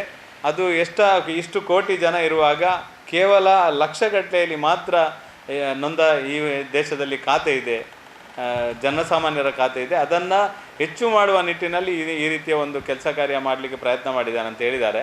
ಇವತ್ತು ಜನ್ಧನ್ ಖಾತೆ ಇಡೀ ದೇಶದಲ್ಲಿ ದೊಡ್ಡ ಪ್ರಮಾಣದಲ್ಲಿ ಜನ್ಧನ್ ಖಾತೆ ಆಗಿದೆ. ಜನರು ಬ್ಯಾಂಕಿಗೆ ಹೋಗುವಂಥ ಕೆಲಸ ಆಗಿದೆ, ಬ್ಯಾಂಕಿನ ಮುಖಾಂತರ ವ್ಯವಹಾರ ಮಾಡುವಂಥದ್ದಾಗಿದೆ. ಇವತ್ತು ಎಲ್ಲ ಕಡೆ ಈ ರೀತಿಯ ಒಂದು ಸಾಮಾಜಿಕ ಭದ್ರತೆ ಕೊಡುವಂಥ ಕೆಲಸವನ್ನು ಈ ದೇಶದಲ್ಲಿ ಮಾಡಲಿಕ್ಕೆ ನರೇಂದ್ರ ಮೋದಿ ಅವರು ಹೆಜ್ಜೆಯನ್ನು ಹಾಕಿದ್ದಾರೆ. ಒಟ್ಟು ಬೇರೆ ಬೇರೆ ಸಂಗತಿಯನ್ನು ನಾವು ಯೋಚನೆ ಮಾಡುವಾಗ ಆಲೋಚನೆ ಬರುವಂಥದ್ದು, ನಾವು ಒಂದು ಮನೆ ಆದರೂ ಯೋಚನೆ ಮಾಡಿದರೆ ಆ ಮನೆಯಲ್ಲಿರುವಂಥ ವಾತಾವರಣ ಸರಿ ಇದ್ದರೆ ಇಡೀ ಸುತ್ತಮುತ್ತ ಎಲ್ಲವೂ ಸರಿ ಅಂತ ಅರ್ಥ. ಈ ದೇಶದಲ್ಲಿಯ ವಾತಾವರಣ ನಾವು ಹಿಂದೆ ಯೋಚನೆ ಮಾಡಿದರೆ ಚೀನಾ ಯಾವಾಗ ದಾಳಿ ಮಾಡ್ತದೆ, ಪಾಕಿಸ್ತಾನ ಯಾವಾಗ ದಾಳಿ ಮಾಡ್ತದೆ, ಎಲ್ಲಿ ಯಾರು ಬಾಂಬ್ ಇಡ್ತಾರೆ, ಇಂಥದ್ದೆಲ್ಲ ಸಂಗತಿ ಆಗಾಗ ಬರ್ತಾಯಿತ್ತು. ಇವತ್ತು ಬಾಂಬ್ ಇಟ್ಟರು ಅವನನ್ನು ಬಿಡೋದಿಲ್ಲ. ಯಾರು ಬಾಂಬ್ ಇಡ್ತಾನೆ ಅವನನ್ನು ಅವನ ಇಡೀ ಜಾಲಾಡಿ ಅವನನ್ನು ಬಿಡೋದಿಲ್ಲ. ಅಷ್ಟು ಗಟ್ಟಿಯಾಗಿ ನಮ್ಮ ದೇಶದ ಭದ್ರತೆ ಇದೆ. ಪಾಕಿಸ್ತಾನ ಬಿಡಿ, ಪಾಕಿಸ್ತಾನ ಅಭಿನಂದನನ್ನು ತಕ್ಕೊಂಡೋಗಿ ಒಂದು ಸಲ ನಾವು ಅಭಿನಂದನನ್ನು ಭಾರತಕ್ಕೆ ಕಳಿಸ್ತೇವೆ ಮಾರ್ರೆ, ನಮಗೆ ಪಾಕಿಸ್ತಾನಕ್ಕೆ ಏನು ಮಾಡಬೇಡಿ ಅಂತ ಕೈ ಮುಗಿದು ಬೇಡುವ ಪರಿಸ್ಥಿತಿ ಪಾಕಿಸ್ತಾನದ ಬಂದಿರುವಂಥದ್ದನ್ನು ಕೂಡ ನಾವು ನೋಡಿದ್ದೇವೆ. ಇವತ್ತು ನಾವು ಯೋಚನೆ ಮಾಡಿದರೆ ಸೌದಿ ಅರೇಬಿಯಾದಂಥ ಒಂದು ದೇಶದಲ್ಲಿ, ನಮ್ಮ ದೇಶದಲ್ಲಿ ದೇವಸ್ಥಾನ ಮಾಡ್ತೇವೆ, ನೀವೆಲ್ಲ ಬನ್ನಿ ನಿಮಗೆ ಜಾಗ ಕೊಡ್ತೇವೆ ಅಂತ ನಮ್ಮ ನರೇಂದ್ರ ಮೋದಿ ಅವರಿಗೆ ಕರೆದು ದೇವಸ್ಥಾನ ಮಾಡಿ ಲೋಕಾರ್ಪಣೆ ಮಾಡಿ ಆಯಿತು. ಈ ರೀತಿಯ ಒಟ್ಟು ದೇಶದ ಆಂತರಿಕ ಭದ್ರತೆಯನ್ನು ಕೂಡ ಹೆಚ್ಚಿಸುವ ನಿಟ್ಟಿನಲ್ಲಿ ಮಹತ್ತರವಾದ ಪಾತ್ರವನ್ನು ನರೇಂದ್ರ ಮೋದಿ ಅವರು ಮಾಡಿದ್ದಾರೆ. ಆ ಕಾರಣಕ್ಕೋಸ್ಕರ ಇಲ್ಲಿ ಉದ್ಯಮ ಮಾಡುವಂಥದ್ದು, ಕೈಗಾರಿಕೆಯನ್ನು ಬೆಳೆಸುವಂಥದ್ದು, ಇದಕ್ಕೆಲ್ಲ ಪ್ರೋತ್ಸಾಹ ಕೊಡುವಂಥ ಕೆಲಸವನ್ನು ನರೇಂದ್ರ ಮೋದಿ ಅವರು ಕೊಟ್ಟಿದ್ದಾರೆ. ಒಟ್ಟು ಇದು ಚುನಾವಣೆ, ಕೇಂದ್ರದ ಚುನಾವಣೆ, ನಮ್ಮ ದೇಶದ ಚುನಾವಣೆ, ನರೇಂದ್ರ ಮೋದಿ ಅವರ ಚುನಾವಣೆ, ಭರವಸೆಯನ್ನು ಈಡೇರಿಸಿರುವ ಒಬ್ಬ ಸಮರ್ಥ ವಿಶ್ವನಾಯಕನ ಚುನಾವಣೆ. ನಾವೆಲ್ಲ ನಿಮ್ಮಲ್ಲಿ ಎದುರು ಕೂತವರಲ್ಲಿ ಎಲ್ಲರಲ್ಲಿ ವಿನಂತಿ ಮಾಡೋದು, ಯಾವಾಗ ನಾವು ನಮ್ಮ ಬೂತಿನಲ್ಲಿ ಒಂದು 100-200 ಮನೆಗೆ ಸಂಪರ್ಕ ಮಾಡಲಿಕ್ಕೆ ಹೋಗ್ತೇವೆ, ಆವಾಗ ಮಾತ್ರ ಇವತ್ತು ಮಾಡಿದಂಥ ಸಭೆ ಸಾರ್ಥಕ ಆಗ್ತದೆ. ಅಲ್ಲದಿದ್ದರೆ ಇದೊಂದು ಭಾಷಣ ಆಗ್ತದೆ, ನೀವು ನಿಮ್ಮಷ್ಟಕ್ಕೆ ಹೋಗ್ತೀರಿ, ಮತ್ತು ಮೋದಿಗೆ ಓಟ್ ಹಾಕ್ತೀರಿ, ಅಲ್ಲಿ ಮುಗೀತದೆ. ನಮ್ಮ ದೇಶದಲ್ಲಿ ಮತ್ತೊಮ್ಮೆ ನರೇಂದ್ರ ಮೋದಿ ಪ್ರಧಾನಮಂತ್ರಿ ಆಗಬೇಕು. ಒಬ್ಬ ಸಮರ್ಥ ಸೈನಿಕನನ್ನು ನಮ್ಮ ದೇಶದ ಪ್ರಧಾನಮಂತ್ರಿ ಅವರಿಗೆ ಇಷ್ಟ ಇರುವಂಥದ್ದು ಒಂದು ಸೈನಿಕ, ಒಂದು ಬಡವ, ಒಂದು ಮಹಿಳೆ, ಈ ರೀತಿಯ ಅವರ ಮನಸ್ಸಲ್ಲಿರುವಂಥದ್ದು. ನಾನು ಬಡವ ಅಂತ ಯಾಕೆ ಹೇಳಿದಂದರೆ, ಈ ದೇಶದಲ್ಲಿ ಒಂದು ಸಲ ಆಲೋಚನೆ ಮಾಡಿ, ಅರೆಕಲ ಆಜಪ್ಪನಂಥ ಒಬ್ಬ ಮನುಷ್ಯನಿಗೆ, ಕಿತ್ತಳೆ ಇನ್ನು ಅವರ ಮಾರುವ ವ್ಯಕ್ತಿಗೆ ಒಂದು ಪದ್ಮಶ್ರೀ ಪ್ರಶಸ್ತಿ ಕೊಡುವಂಥ ಒಂದು ಚಾಲನೆ ಸಿಕ್ಕಿರುವಂಥದ್ದೇ ನಮ್ಮ ನರೇಂದ್ರ ಮೋದಿ ಸರ್ಕಾರ ಬಂದ ನಂತರ. ಮಾಲಿಂಗ ನಾಯಕರಂಥ ಒಬ್ಬ ಬಡಪಾಯಿಗೆ ಒಂದು ಪದ್ಮಶ್ರೀ ಸಿಗುವಂಥದ್ದು ಆದದ್ದೇ ನಮ್ಮ ನರೇಂದ್ರ ಮೋದಿ ಸರ್ಕಾರ ಬಂದ ನಂತರ. ಮಹಿಳೆಯರಿಗೆ ವಿಶೇಷವಾಗಿ 33% ರಿಸರ್ವೇಷನ್ ಆದದ್ದೇ ನಮ್ಮ ನರೇಂದ್ರ ಮೋದಿ ಸರ್ಕಾರ. ಸೈನಿಕರಿಗೆ ನಾನು ಯಾವಾಗ ಅವರ ಇದರಲ್ಲಿ ಮಾತಾಡಲಿಕ್ಕೆ ಆಗೋದಿಲ್ಲ, ಯಾಕೆಂದರೆ ಅವರಿಗೆಲ್ಲ ಗೊತ್ತುಂಟು ಬ್ರಿಜೇಶ್ ಚೌಟ್ರಿಗೆ. ಆದರೆ ನಮಗೆ ಗೊತ್ತಿರುವ ಮಟ್ಟಿಗೆ ಸರಿಯಾದ ಬಂದೂಕು ಇರಲಿಲ್ಲ ದೇಶದಲ್ಲಿ, ಸರಿಯಾದ ಹಾಕಲಿಕ್ಕೆ ಶೂ ಕೊಡ್ತಾ ಇರಲಿಲ್ಲ ಅಂತ ಹೇಳ್ತಾಯಿದ್ರು. ಇವಾಗ ಎಂಥ ತಂತ್ರಜ್ಞಾನದಲ್ಲಿ ನಾವು ಮುಟ್ಟಿದ್ದೇವೆ, ಸೈನಿಕನನ್ನು ಯಾವ ಹಂತಕ್ಕೆ ಮುಟ್ಟಿಸುವಂಥ ಬೆಳೆಸುವಂಥ ಕೆಲಸವನ್ನು ನರೇಂದ್ರ ಮೋದಿ ಕೇಂದ್ರ ಸರ್ಕಾರ ಮಾಡಿದೆ. ಈ ಎಲ್ಲ ಕಾರಣಕ್ಕೆ ನಮ್ಮ ಲೋಕಸಭಾ ಕ್ಷೇತ್ರದಲ್ಲಿ ಕೂಡ ಒಬ್ಬ ಸೈನಿಕ, ಅದು ಕೂಡ ಕ್ಯಾಪ್ಟನ್ ಬ್ರಿಜೇಶ್ ಚೌಟ, ಮುಂದೆ ದಕ್ಷಿಣ ಕನ್ನಡ ಜಿಲ್ಲೆಗೆ ಯಾರು ಕ್ಯಾಪ್ಟನ್ ಅಂದರೆ ಬ್ರಿಜೇಶ್ ಚೌಟರೇ ನಮ್ಮ ಜಿಲ್ಲೆಯ ಕ್ಯಾಪ್ಟನ್. ದೇಶದಲ್ಲಿ ನರೇಂದ್ರ ಮೋದಿ ಕ್ಯಾಪ್ಟನ್ ಆದರೆ ನಮ್ಮ ಜಿಲ್ಲೆಯಲ್ಲಿ ಬ್ರಿಜೇಶ್ ಚೌಟರೇ ಕ್ಯಾಪ್ಟನ್. ಅವರ ಮುಖಾಂತರ ಅನೇಕ ಅಭಿವೃದ್ಧಿ ಕೆಲಸದ ಜೊತೆಗೆ ಜನಸಾಮಾನ್ಯರಿಗೆ ಬೇಕಾಗುವ ರೀತಿಯ ಎಲ್ಲ ಕೆಲಸ ಕಾರ್ಯಗಳನ್ನು ಮಾಡುವಂಥ ಒಬ್ಬ ಯುವ ನಾಯಕನನ್ನು ಇವತ್ತು ಅಭ್ಯರ್ಥಿ ಮಾಡೋದರ ಮುಖಾಂತರ ಈ ದಕ್ಷಿಣ ಕನ್ನಡ ಜಿಲ್ಲೆಯಲ್ಲಿ ನಮ್ಮ ಉದ್ದೇಶ ಇರುವಂಥದ್ದು 3.5 ಇಂದ 4 ಲಕ್ಷ ಮತಗಳ ಅಂತರದಿಂದ ಗೆಲ್ಲಿಸುವಂಥ ಒಂದು ಮಹತ್ತರವಾದ ಜವಾಬ್ದಾರಿ ನಮ್ಮ ಮೇಲೆ ಇದೆ. ಈ ಕಾರಣಕ್ಕೆ ನಾವೆಲ್ಲ ಒಟ್ಟಾಗಿ ಒಂದಾಗಿ ಕೆಲಸ ಮಾಡುವಂಥ ಅವಶ್ಯಕತೆ ಇದೆ. ಇವತ್ತು ಸತೀಶ್ ಕರ್ಕೇರಿಗೆ ಮತ್ತೊಮ್ಮೆ ನಾನು ಅಭಿನಂದನೆಯನ್ನು ಸಲ್ಲಿಸ್ತಾ ಇದ್ದೇನೆ. ಇಂಥ ಒಂದು ಪರ್ವಕಾಲದಲ್ಲಿ ಈ ರೀತಿಯ ಸಭೆಯನ್ನು ನಡೆಸುವುದರ ಮುಖಾಂತರ ಮುಂದಕ್ಕೆ ಸತೀಶ್ ಕರ್ಕೇರು ಕೂಡ ವಿಶೇಷವಾಗಿ ನಮ್ಮ ಮಂಗಳೂರು ಕ್ಷೇತ್ರಕ್ಕೆ ಮತ್ತು ರಾಜಕೀಯ ಕ್ಷೇತ್ರಕ್ಕೆ ನಿಮ್ಮ ಕೊಡುಗೆ ಮುಂದಿನ ದಿನಗಳಲ್ಲಿ ಭಾಳಷ್ಟು ಒಳ್ಳೆಯ ಕೊಡುಗೆ ಸಿಗುವಂತಾಗಲಿ ಅಂತ ಈ ಸಂದರ್ಭದಲ್ಲಿ ಪ್ರಾರ್ಥನೆಯನ್ನು ಮಾಡಿ, ನೀವು ಇವತ್ತಿಟ್ಟ ಹೆಜ್ಜೆ ಅದು ಕೂಡ BJPಯ ಜಗನ್ನಾಥ ಭವನದಲ್ಲಿ ನೂತನವಾಗಿ ನವೀಕೃತವಾಗಿರುವಂಥ ಕಟ್ಟಡದಲ್ಲಿ ನಿಮ್ಮ ರಾಜಕೀಯ ಜೀವನದ ಯಶಸ್ವಿ ಒಂದು ಕೈಗಾರಿಕಾ ಪ್ರಕೋಷ್ಠದ ಸಭೆ ಆಗಿದೆ. ಈ ಸಭೆಯ ಮುಖಾಂತರ ಮುಂದಿನ ದಿನಗಳಲ್ಲಿ ಅತ್ಯಂತ ಒಳ್ಳೆಯ ಇನ್ನಷ್ಟು ಸಭೆಗಳ ಮುಖಾಂತರ ರಾಜಕೀಯ ಕ್ಷೇತ್ರದಲ್ಲಿ ಒಳ್ಳೆಯ ಕೆಲಸ ಮಾಡಲಿಕ್ಕೆ ಅವಕಾಶಗಳು ಸಿಕ್ಕಿದಾಗ ಸದುಪಯೋಗ ಮಾಡಿಕೊಂಡು ಮುಂದೆ ಹೋಗುವಂಥ ಎಲ್ಲ ಕೆಲಸ ಕಾರ್ಯಗಳು ನಿಮಗೆ ದೇವರ ಅನುಗ್ರಹ ಮಾಡಲಿ ಅಂತ ದೇವರಲ್ಲಿ ಪ್ರಾರ್ಥನೆಯನ್ನು ಮಾಡಿ, ಬಂಧುಗಳೇ, ಈ ಸಂದರ್ಭದಲ್ಲಿ ನಾನು ನಿಮಗೆ ನನ್ನ ಮನಸ್ಸಿನ ಭಾವನೆಗಳನ್ನು ಹೇಳಬೇಕು. ಭಾರತೀಯ ಜನತಾ ಪಾರ್ಟಿ ಅಂತ ಒಂದು ವಿಶ್ವದ ಅತ್ಯಂತ ದೊಡ್ಡ ರಾಜಕೀಯ ಪಾರ್ಟಿಯಲ್ಲಿ, ಅದು ಕೂಡ ಸನ್ಮಾನ್ಯ ಪ್ರಧಾನಮಂತ್ರಿಯವರನ್ನು ಜನಮಾನಸ ಒಪ್ಪಿರುವ ಸಂದರ್ಭದಲ್ಲಿ, ಇಡೀ ವಿಶ್ವವೇ ಒಪ್ಪಿರುವ ಸಂದರ್ಭದಲ್ಲಿ, ನನ್ನಂಥ ಒಬ್ಬ ಸಾಮಾನ್ಯ ಕಾರ್ಯಕರ್ತನಿಗೆ, ಒಬ್ಬ ಯುವ ಕಾರ್ಯಕರ್ತನಿಗೆ, ಸೈನ್ಯದಲ್ಲಿ ಕೆಲಸ ಮಾಡಿರೋ ಒಬ್ಬ ಸೈನಿಕನಿಗೆ ಇಂಥ ಒಂದು ದೊಡ್ಡ ಅವಕಾಶ, ಅದು ಕೂಡ ದಕ್ಷಿಣ ಕನ್ನಡ ಜಿಲ್ಲೆಯಂಥ ಒಂದು ಪ್ರತಿಷ್ಠಿತ ಲೋಕಸಭಾ ಕ್ಷೇತ್ರದಲ್ಲಿ, ಸಂಘಟನೆ ಆಧಾರದಲ್ಲಿ ಇರುವಂಥ ಜಿಲ್ಲೆ, ಹಿಂದುತ್ವದ ಭದ್ರಕೋಟೆ, ಇದು ಕಾರ್ಯಕರ್ತರ ಆಧಾರಿತವಾದಂಥ ಜಿಲ್ಲೆ. ಇಂಥ ಜಿಲ್ಲೆಯಲ್ಲಿ ಈ ಜಿಲ್ಲೆಯ ಸಂಘಟನೆಯನ್ನು ಪ್ರತಿನಿಧಿಸುವಂಥದ್ದು, ಈ ಜಿಲ್ಲೆಯ ಜನರನ್ನು ಪ್ರತಿನಿಧಿಸುವಂಥ ಒಂದು ಅವಕಾಶ ಸಿಕ್ಕಿದರೆ, ನಾನು ಎಲ್ಲ ಕಡೆ ಹೇಳೋದುಂಟು, ಇದು ಸತ್ಯದ ಮಾತು, ಮನಸ್ಸಿನ ಮಾತು, ಹೃದಯದ ಮಾತು. ಇದು ತುಳುನಾಡಿನ ದೈವದೇವರ ಆಶೀರ್ವಾದದ ಕಾರಣಕ್ಕೆ, ನನ್ನ ಪೂರ್ವಜನ್ಮದ ಪುಣ್ಯದ ಕಾರಣಕ್ಕೆ, ಅಥವಾ ಕಾರ್ಯಕರ್ತರ ಪ್ರೀತಿ, ವಿಶ್ವಾಸ, ಸಹಕಾರ, ನಿಮ್ಮ ಪ್ರಾರ್ಥನೆ, ಹಾರೈಕೆಯ ಕಾರಣಕ್ಕೆ ಮಾತ್ರ ಈ ಅವಕಾಶ ನನಗೆ ಸಿಕ್ಕಿದೆ ಅನ್ನುವಂಥದ್ದು ಅತ್ಯಂತ ಸ್ಪಷ್ಟವಾಗಿ ನನ್ನ ಮನಸ್ಸಲ್ಲಿದೆ ಮತ್ತು ಇದು ನಿರಂತರವಾಗಿ ನನ್ನ ಮನಸ್ಸಲ್ಲಿ ಇರ್ತದೆ ಅಂತ ವಿಶ್ವಾಸ ಮಾತನ್ನು ನಿಮಗೆ ಹೇಳಲಿಕ್ಕೆ ಬಯಸ್ತಾ ಇದ್ದೇನೆ. ನಿಮ್ಮ ಕಾರ್ಯಕರ್ತರ ಪ್ರೀತಿ, ವಿಶ್ವಾಸ, ಸಹಕಾರ ಇದ್ದರೆ, ನನ್ನ ಮನಸ್ಸಿನ ಕಲ್ಪನೆಗಳೇನಿದೆ, ನನ್ನ ಈ ಜಿಲ್ಲೆಯ ಬಗ್ಗೆ ಕನಸೇನಿದೆ, ಅದನ್ನು ಸಾಕಾರ ಮಾಡಲಿಕ್ಕೆ ಕಾರ್ಯಕರ್ತರ ಪ್ರೀತಿ, ವಿಶ್ವಾಸ, ಸಹಕಾರ ಇದ್ದರೆ ಮಾತ್ರ ಸಾಧ್ಯ ಅನ್ನುವಂಥದ್ದು ನನಗೆ ಸ್ಪಷ್ಟವಾಗಿ ಅರಿವಿದೆ. ಹಾಗಾಗಿ ನಾನು ಎಲ್ಲ ದೇವರಲ್ಲಿ ಪ್ರಾರ್ಥನೆ ಮಾಡೋದು, ಈ ತುಳುನಾಡಿನ ಎಲ್ಲ ಕಡೆ ಹೋದರೆ ದೈವದೇವರ ಸಾನ್ನಿಧ್ಯ ಇದೆ. ಎಲ್ಲ ಕಡೆ ಹೋದಲ್ಲಿ ಬಂದಲ್ಲಿ ದೈವದೇವರೇ ಕಾಣೋದು ನಮಗೆ. ಹೋದಲ್ಲಿ ಬಂದಲ್ಲಿ ನಾನು ಪ್ರಾರ್ಥನೆ ಮಾಡೋದು ಒಂದೇ, ಕಾರ್ಯಕರ್ತರ ಪ್ರೀತಿ ವಿಶ್ವಾಸವನ್ನು ಉಳಿಸಿಕೊಳ್ಳುವಂಥ ಶಕ್ತಿಯನ್ನು ಭಗವಂತ ನನಗೆ ನೀಡಲಿ. ನಿಮ್ಮ ಪ್ರೀತಿ ವಿಶ್ವಾಸವನ್ನು ಉಳಿಸಿಕೊಂಡು ಈ ಜಿಲ್ಲೆಯ ಅಭಿವೃದ್ಧಿಯನ್ನು ಮಾಡುವಂಥ ಒಂದು ಶಕ್ತಿಯನ್ನು ಭಗವಂತ ನೀಡಲಿ ಅಂತ ಪ್ರಾರ್ಥನೆ ಮಾಡ್ತಾ ಇದ್ದೇನೆ. ಬಂಧುಗಳೇ, ಈ ಸಂದರ್ಭದಲ್ಲಿ ನಾನು ಈ ಜಿಲ್ಲೆಯ ಬಗ್ಗೆ ಒಂದು ವಿಶೇಷವಾದ ಕನಸನ್ನು ಇಟ್ಕೊಂಡವನು. ಈ ಜಿಲ್ಲೆಯ ಜನರ ಸಾಮರ್ಥ್ಯದ ಬಗ್ಗೆ ಒಂದು ವಿಶ್ವಾಸವನ್ನು ಇಟ್ಕೊಂಡವನು ನಾನು. ಯಾಕೆಂದರೆ ನಮ್ಮ ಜಿಲ್ಲೆಯ ಜನರು ಸಾಮರ್ಥ್ಯವಂತರು. ನಮ್ಮ ಜಿಲ್ಲೆಯ ಜನರು ಪ್ರತಿಕೂಲ ಪರಿಸ್ಥಿತಿಯಲ್ಲಿ, ಸರ್ಕಾರಿ ವ್ಯವಸ್ಥೆ ನಮಗೆ ಪೂರಕ ಇಲ್ಲದಂಥ ಸಂದರ್ಭದಲ್ಲಿ, ಶಿಕ್ಷಣ ಕಡಿಮೆ ಇದ್ದಂಥ ಸಂದರ್ಭದಲ್ಲಿ ದೇಶದ ಬೇರೆ ಬೇರೆ ಭಾಗಕ್ಕೆ ಹೋಗಿ ನಾವು ಸಾಧನೆಯನ್ನು ಮಾಡಿದವರು. ದೇಶದ ಬೇರೆ ಬೇರೆ ಭಾಗದಲ್ಲಿ ಹೋಗಿ ಉದ್ಯಮವನ್ನು ಸ್ಥಾಪನೆ ಮಾಡಿ, ಭಾಷೆ ಗೊತ್ತಿಲ್ಲದಂಥ ಭಾಗಕ್ಕೆ ಹೋಗಿ ಅಲ್ಲಿಯ ಜನರೊಟ್ಟಿಗೆ ಅವರನ್ನು ನಮ್ಮವರಾಗಿ ಮಾಡಿ ನಾವು ಸಾಧನೆಯನ್ನು ಮಾಡಿ ತೋರಿಸಿದವರು, ಉದ್ಯೋಗವನ್ನು ಸೃಷ್ಟಿ ಮಾಡಿದವರು, ಬ್ಯಾಂಕಿಂಗ್ ಕ್ಷೇತ್ರದಲ್ಲಿ ಇಡೀ ರಾಷ್ಟ್ರಕ್ಕೆ ಮಾದರಿಯನ್ನು ತೋರಿಸಿಕೊಟ್ಟವರು. ಇಡೀ ರಾಷ್ಟ್ರದಲ್ಲಿ ನಮ್ಮ ಒಂದು 5 ಬ್ಯಾಂಕ್ಗಳನ್ನು ನಿರ್ಮಾಣ ಮಾಡಿ, ಆರ್ಥಿಕ ವ್ಯವಸ್ಥೆಯನ್ನು ಸದೃಢವಾಗಿ ಮಾಡಿ, ಇಡೀ ರಾಷ್ಟ್ರಕ್ಕೆ ಬ್ಯಾಂಕಿಂಗ್ ಕ್ಷೇತ್ರವನ್ನು ಯಾವ ರೀತಿ ನಡೆಸ್ಬೋದು, ಬ್ಯಾಂಕಿಂಗ್ ಕ್ಷೇತ್ರದ ಮುಖಾಂತರ ಒಂದು ದೊಡ್ಡ ಉದ್ಯೋಗ ಕ್ರಾಂತಿಯನ್ನು ಹೇಗೆ ನಿರ್ಮಾಣ ಮಾಡ್ಬೋದು ಅನ್ನೋಂಥದ್ದನ್ನು ತೋರಿಸಿಕೊಟ್ಟಂಥ ಒಂದು ಜನ ನಾವು. ಅಂಥ ಜಿಲ್ಲೆಯ ಜನರನ್ನು ಪ್ರತಿನಿಧಿಸುವಂಥದ್ದು ಒಂದು ದೊಡ್ಡ ಸೌಭಾಗ್ಯವೇ. ನನ್ನ ಉದ್ದೇಶ ಇರುವಂಥದ್ದು ಅತ್ಯಂತ ಸ್ಪಷ್ಟ.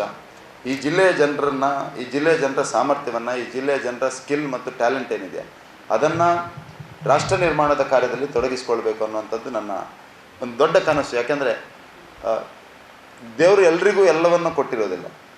ನಮ್ಮ ಈ ಭೂ ಪ್ರದೇಶಕ್ಕೆ ಒಂದು ದೊಡ್ಡ ಭಗವಂತನೇ ಅವರ ಆಶೀರ್ವಾದವನ್ನು ಕೊಟ್ಟು, ಭಗವಂತ ಪುರ್ಸೊತ್ತಲ್ಲಿ ನಿರ್ಮಾಣ ಮಾಡಿದಂಥ ಒಂದು ಭೂ ಪ್ರದೇಶ ಇದ್ದರೆ ದಕ್ಷಿಣ ಕನ್ನಡ ಜಿಲ್ಲೆ.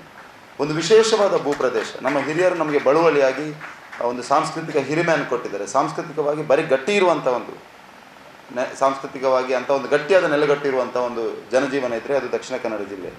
ರಾಷ್ಟ್ರೀಯತೆ ಬಗ್ಗೆ ಒಂದು ಅಭಿಮಾನ ಇರುವಂಥ ವ್ಯಕ್ತಿಗಳು ನಾವು. ಹಿಂದುತ್ವವನ್ನು ಕೇವಲ ಬಾಯಿ ಮಾತಲ್ಲಿ ಹೇಳೋದಲ್ಲ, ಹಿಂದುತ್ವವನ್ನು ಆರಾಧನೆ ಮಾಡಿಕೊಂಡು ಹಿಂದುತ್ವವನ್ನು ನಮ್ಮ ಜೀವನದಲ್ಲಿ ಅಳವಡಿಸಿಕೊಂಡಂಥ ಯಾವುದಾದ್ರೂ ಒಂದು ಭೂಪ್ರದೇಶ, ಯಾವುದಾದ್ರೂ ಒಂದು ಜನಜೀವನ ಇದ್ದರೆ ಅದು ದಕ್ಷಿಣ ಕನ್ನಡ ಜಿಲ್ಲೆಯ ಜನರು.